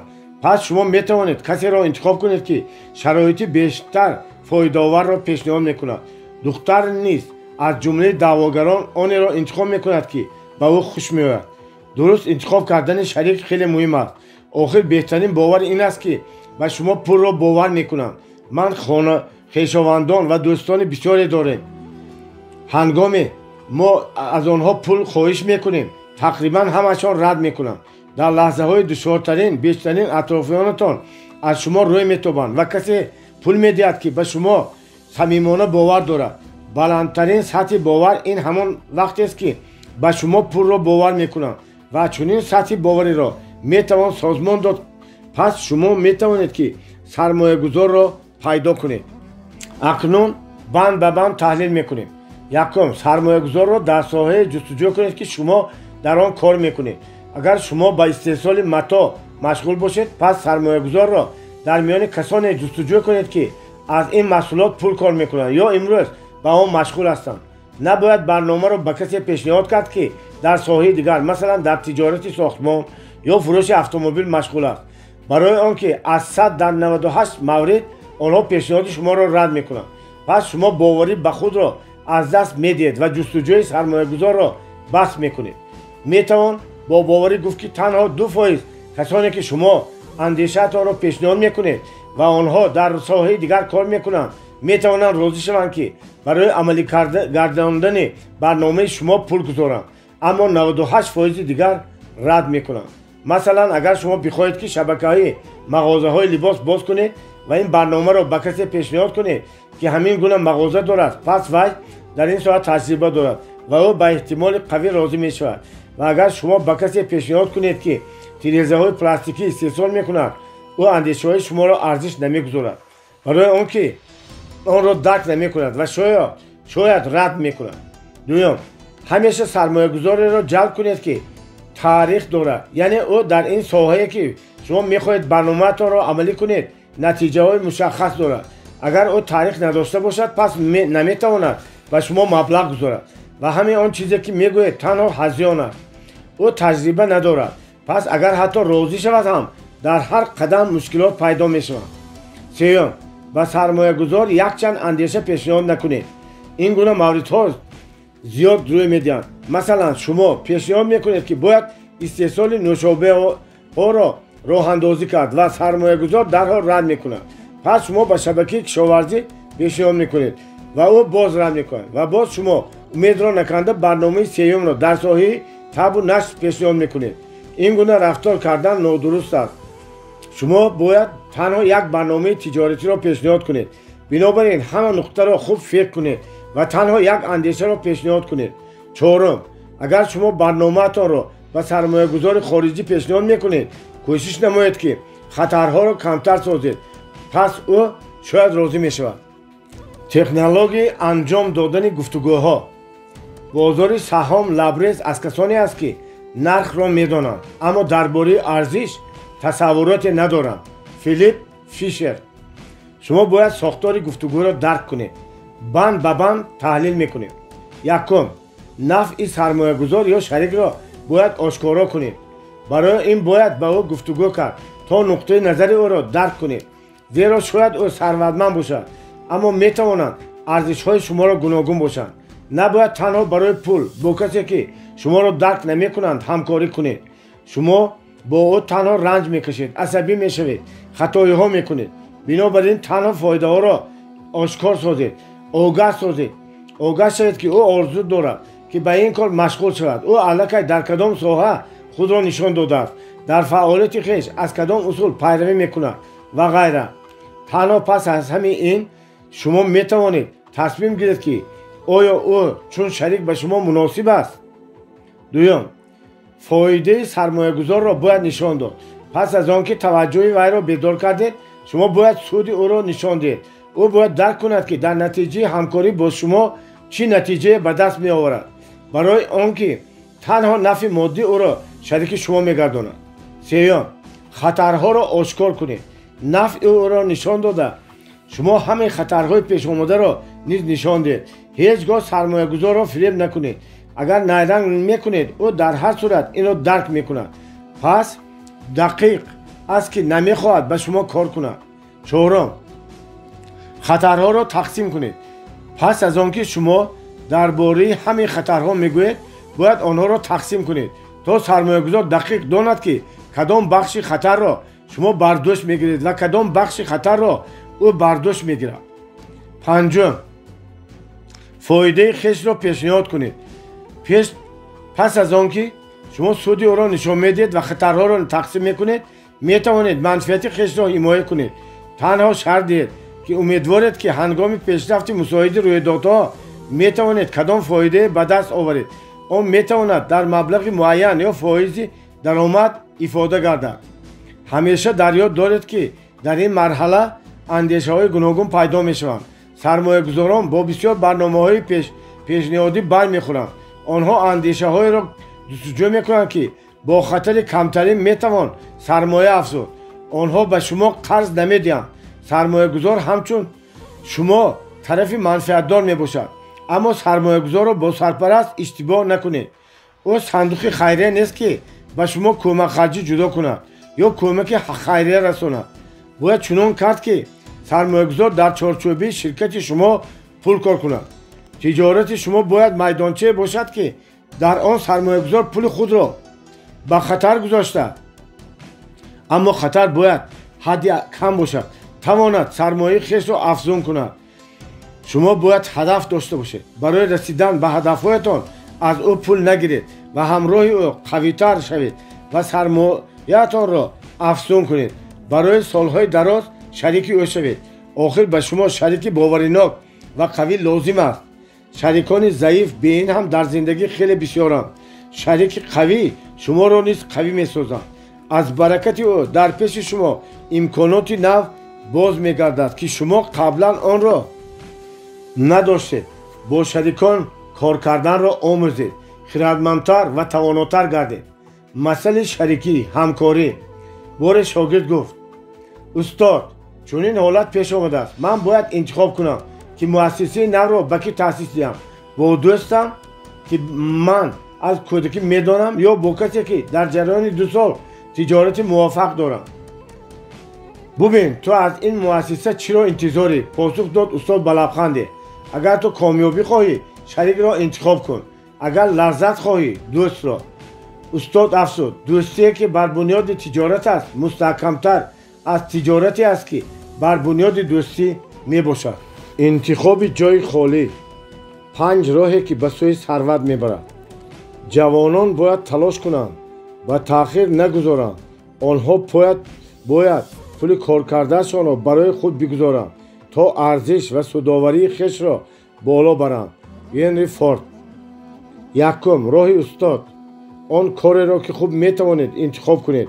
масалан, билл гейтс фитратан барномасози олӣ аст ва тамоми дастовардҳои ӯ дар ин соҳа мебошад. ман тренингҳо баргузор мекунам барои он ки онҳоро хуб баргузор мекунам. ин истеъдоди ман аст. шумо низ метавонед роҳи худро интихоб кунед, яъне он кореро ки метавонед, он кореро ки хуб таҳлил мекунед ва ба шумо хуш меояд, анҷом диҳед. дуюм, роҳи фурӯшанда. барои касе ки истеъдод аст дар ин соҳа намунаи дастовардҳои бузург бисёранд. масалан, мағозаи дар ҷаҳон машҳури ашан, ки дар он андешаи касе амалӣ шудааст. стив ҷобс ин роҳи фурӯшанда аст. барои он ки ӯ чизеро ихтироъ накардааст, инро муҳандисон анҷом доданд, аммо ӯ медонист ки чиро ихтироъ созанд, то дар бозор талабот дошта бошад, ки фурӯхта шавад. сеюм, роҳи дастёр, ёвар. дар ҷаҳон зиёд шахсоне ҳастанд, ки маҳз дар мақоми дастёр бисёр чизҳоро ба даст овардаанд ва ҳатмӣ нест, ки шумо низ ба баландии мустақилона бароед. кофӣ аст, ки дар ширкати бузурге дастёр бошед, масалан таъминкунандаи маҳсулот бошед, ё шумо метавонед дастёри шахси комёб бишавед ва сарват ба даст оваред. ҳама аз қобилияти шумо вобаста аст. чорум, роҳи бизнесмен, тоҷир. тиҷорат ин коммуникатор, пайвасткунанда аст. он истеҳсолкунанда, таъминкунанда, фурӯшандаро пайваст мекунад. худ яке аз онҳо мебошад, яъне низоме месозад, ки истеъмолкунандаро бо маҳсулоти лозимӣ таъмин мекунад. тоҷир ин касе нест, ки дар барномаи пул мегузорад. ин касест, ки низом ташаккул медиҳад. агар шумо ҳамаи пулатонро гузоред, пас тоҷир нестед. барои он ки тоҷир кӯшиш мекунад, ки ҳарчи бештар сармояи беруниро ҷалб кунад. панҷум, роҳи сармоягузор. сармоягузор ба тиҷорат машғул намешавад. ӯ ба тиҷорати пул машғул мешавад. ӯ пул мегузорад, назорат мекунад ва рушди пулро пайгирӣ мекунад. шумо бояд муайян кунед, ки кадом роҳро интихоб мекунед, то ҷойи холиро дуруст интихоб кунед, яъне он шабакаи бозорро, ки ҳанӯз кам ё беш озод аст, ки дар он шумо мехоҳед кор кунед. тиҷорат барои ман чӣ аст? бузургтарин хатоиро шахсон дар зиндагӣ он гоҳ мекунанд, ки кӯшиш намекунанд, то дар зиндагӣ барои хуштарин чизе, ки мехоҳанд пул кор бикунанд. малколм форбс. якум, шумо бояд дарк кунед, ки тиҷорат барои шумо чӣ аст. ин танҳо машғулият аст ё истеъдод? барои бархе аз касон ин кори тамоми умр аст. онҳо ин машғулиятро дӯст медоранд ва зиндагии худро бидуни он наметавонанд тасаввур кунанд. онҳо зиндагии худро ба он мебахшанд. масалан, стив ҷобс тамоми зиндагии худро ба барномасозии компютер бахшид. ин кори тамоми зиндагии ӯ буд. дуюм, برای کسی تجارت تنها منبع درآمد است. او با تجارت مشغول می شود تا برای خود همیشه درآمد تامین کند و تدریجاً پول جمع نموده آرزویش را عملی سازد. سوم، کسی می تواند گوید که تجارت می کند، آن را رشد می دهد، سپس می فروشد. برخی از کسان چنین می کنند. چهارم، برخی دیگری تجارت را تا سطح معین بالا می برند، پس سهام، اکسیا انتشار می کنند و آن را در بازار اوراق بهادار می فروشند و چنین نامیده می شوند برآوردن به IPO، فروش بسیاری کاغذهای گرانبها از طرف امیتنت.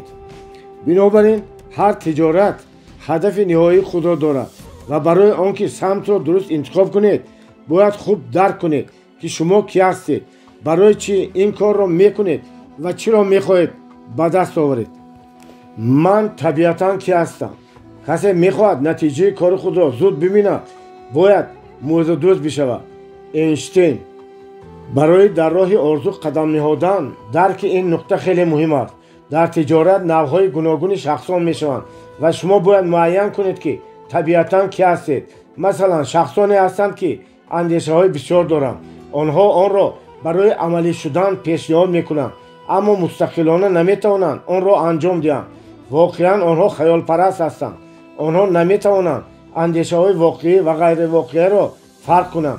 همچنین معماران هستند، آنها میتوانند در هر گونه اندیشه را فرمول بندی کنند و روی کاغذ آورند. آنها میتوانند برنامه تجارتی بنویسند. باز نوع دیگری هست، راهانداز، استارتاپر. راهانداز این کسی است که هر کار را به آسانی آغاز میکند. او دوست می‌دارد که سازمان دهد، راهنمایی بکند، به کارهای آماده سازی مشغول شود. او مغازه یا مؤسسه نوی باز کرده لذت میبرد، اما پس از باز کردن او دلتنگ میشود و نمیداند که به این چیکار مشغول شود. او تجارت را باز میکند اما نمیتواند عملی سازد. برای اداره کردن تجارت نوع دیگری اشخاص است. مدیری، منیجری عملیاتی. او میتواند تجارت را عملی سازد، به کارهای جالب مشغول شود، تجارت را رشد بخشیده مشکلات همروزه را حل کند. او بر راننده مانند است که اتومبیل میدهند و او مسافران را به نقطه مقصد میرساند. شما باید درک کنید که به کدام نوع وابسته هستید، سپس گروهتان را که در آن همین نوع این گونه شخصان هستند جمع آورید. تنها به همین گونه گروه شما میتوانید همه وظیفه های وابسته به تشکل تجارت استوار را حل نمایید. مثلا شما در سر اندیشه های بسیار دارید اما نمیدانید که چگونه آن را روی کاغذ آورید. سپس شما باید مهندس را پیدا کنید این که برنامه تجارتی نویسد، راه انداز را پیدا کنید که کارهای سازماندهی را انجام دهد و تجارت را آغاز کند و مدیر عملیاتی را پیدا کنید که تجارت را عملی سازد. گروه را تشکل دهید و به پیش روید. فرمولا برای $1,000,000. اگر پول کم داری تجارت کن، اگر تماما پول نداری باید زود فوراً تجارت بکنی. جان دیویسون راکفلر. در آغاز شما باید معین کنید که آیا اندیشه، برنامه، نظام، محصولات یا خدمتگزاری شما نو یا یگانه هست. سپس شما باید آشکار کنید که برای محصولات یا خدمتگزاری شما طلبات هست. اگر طلبات نباشد پس شما باید آن را سازید. مثلا در سال 2007 من درباره ترینینگ هایم در تاجیکستان گفتم اما با اون کسی نامد. در آستانا، الماتا، بیشکک اندک کسان آمدند. من ناچار برای محصولاتم طلبات سازمان دادم. هنگامی من درک کردم که کتابهایم برای مردم لازمند، فایده عملی از این دانش‌ها به دست آمده را شرح داده کوشش کردم که برای آنها طلبات تشکل دهم. این به گونه تلفن همراه، موبیلی، فرش‌های گرم، تلویزیون‌های پلاستیکی است که 20 سال قبل نبودند. برای آنها طلبات به وجود آوردم. مثلا تلویزیون‌های پلاستیکی تا آن اندازه عملی اند که آنها را چون تلویزیون‌های چوبی هر سال رنگ نمی‌کنی، آنها آواز و گرد و غبار را نمی‌گذارانند. همین گونه تدریجاً برای آنها طلبات به وجود آوردم.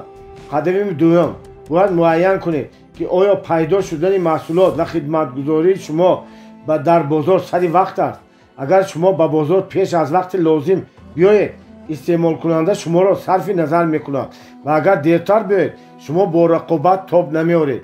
مثلا امروز باز کردن دکانهای نوی لباس الکی دیر شد، برای آنکه آنها خیلی بسیارند. باز کردن آن معنی ندارد. همچنین باز کردن داروخانه ها معنی ندارد، برای آنکه آنها در هر قدمند. اما اگر شما در این فعالیت چیزی نوی یگانه وارد نموده نظر این گونه تجارت را تغییر دهید، پس به جرات میتوانید این کار را آغاز کنید. همچنین شما باید معین کنید آیا تجارت شما ذخیره زیاد رشد دارد، یعنی پس از 5-10 سال آن چگونه می شود، آیا آن سودآور می شود، آیا رشد می کند و چگونه دورنما خواهد داشت. اگر شما باور دارید که پس از 10 سال آن درآمد خوب می آورد و در آینده امیدبخش است، سپس آن ذخیره زیاد رشد دارد و نهایت شما باید دسته درست را تشکل دهید. ما الکی درباره چگونه سازمان دادن آن گفتیم. همچنین درباره آن که به این گروه چگونه شخصان باید وارد شوند گفتیم. از این قاعده ها پیروی کرده شما می توانید گروه خوبی را سازمان دهید که تجارت شما را رشد ببخشد. گذشته از این بسیار مهم است که مغازه نوبتی باز نکنید و محصولات نوبتی را که در بازار بسیار است تأسیس ندهید. چیزی یگانه بسازید. فرمولی که ما گفتیم خیلی گرانبها است. اگر شما طبق این فرمول کار کنید البته ثروتمند خواهید شد. اگر شما زمان در تجارت پولتان را از دست دادید، پس به این بندهای نامبرده ما بنگرید و کوشش کنید تا معین سازید که تجارت شما با کدام از آنها مطابقت نکرد. من کفالت میدیم که اگر شما حداقل یکی از این فرمول‌ها را رعایت نکنید، در هر صورت مبلغی را از دست میدید. بنابراین کوشش کنید که همه بندهای این فرمول را رعایت کنید. مسئله گنج و استواری. بار بسیار شخصان تصمیم گرفتند که گنج کابند. آنها ابزارهای لازمی را گرفتند و رفتند آن را در جایی که باید پنهان باشد جستجو کنند. آنها خطه ها را جدا نمودند و کاوش را آغاز کردند. برخی از کسان زود خسته شدند و اندیشه کردند که گنج ارزنده این گونه کوشش ها نیست. برخی دیگر پاره های صفا را پیدا کردند و اندیشیدند که این همان گنج است. گروه دیگر از کار خود لذت می‌بردند و فکر می‌کردند که خوشی جستجو و پیدا کردن گنج در همین است. بخشی دیگر به سنگ‌های بسیار و خاک اطراف نگریسته باور را از دست دادند، زیرا آنها معنویاً ضعیف بودند. بسیار شخصان دیگری بودند که نیرو و وقت را صرف نموده چیزهای گوناگون احساس می‌کردند. وقت می‌گذشت، نیروی آنها به پایان می‌رسید و آنها قربانی اشتباه و خیالات گردیدند. آن کسانی که استوار بودند در مقایسه با کسانی که با بحث و صحبت‌های بی‌فایده مشغول بودند نهایت گنج را پیدا کردند.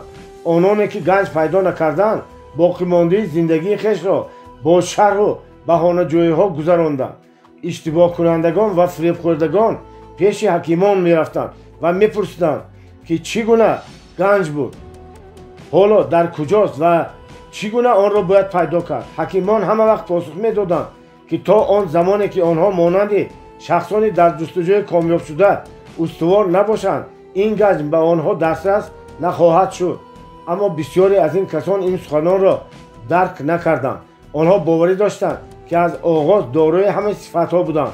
عقل، تن و روح داشتند که برای به کامیابی پایان یافتن جستجوی کافی بود، اما در هر صورت نخواستند جستجوی را ادامه دهند و به بررسی سبب‌های بافته ناکامی خود مشغول بودند. پایان سخن.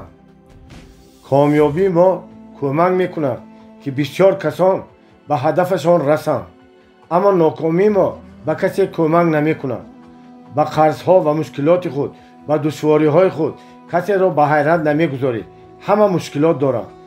برای دیگران، برای فردای دیگر، برای آینده کشورمان، برای آینده فرزندانمان، برای بهزیستی کهنسالیمان موفق شوید. امروز بیاموزید. امروز به تجارت مشغول شوید. بهر روز فردا امروز صبح زودتر برخیزید. بهر فردا امروز $1 بیشتر پسنداز کنید. بهر فردا یک کتاب بیشتر خوانید. بهر فردا تکنولوژی نو را آموزید. بیشتر کار کنید. بزرگ شوید. به دیگران الهام بخشید. مردم را الهام بخشید و در زندگی به مشکلات دچار شدند به آنها کمک کنید که استعداد خود را باز کنند. نمونه شوید. شایسته احترام شوید. تنها از آموزش خود افتخار کنید. شخص ابله تنها از پول خود، از اموال خود، از خانه شکوهمانند خود، از مقام خود افتخار میکند. شخص حکیم از دستاوردهای خود افتخار میکند. چنان کنید که دستاوردهای شما خود بگویند.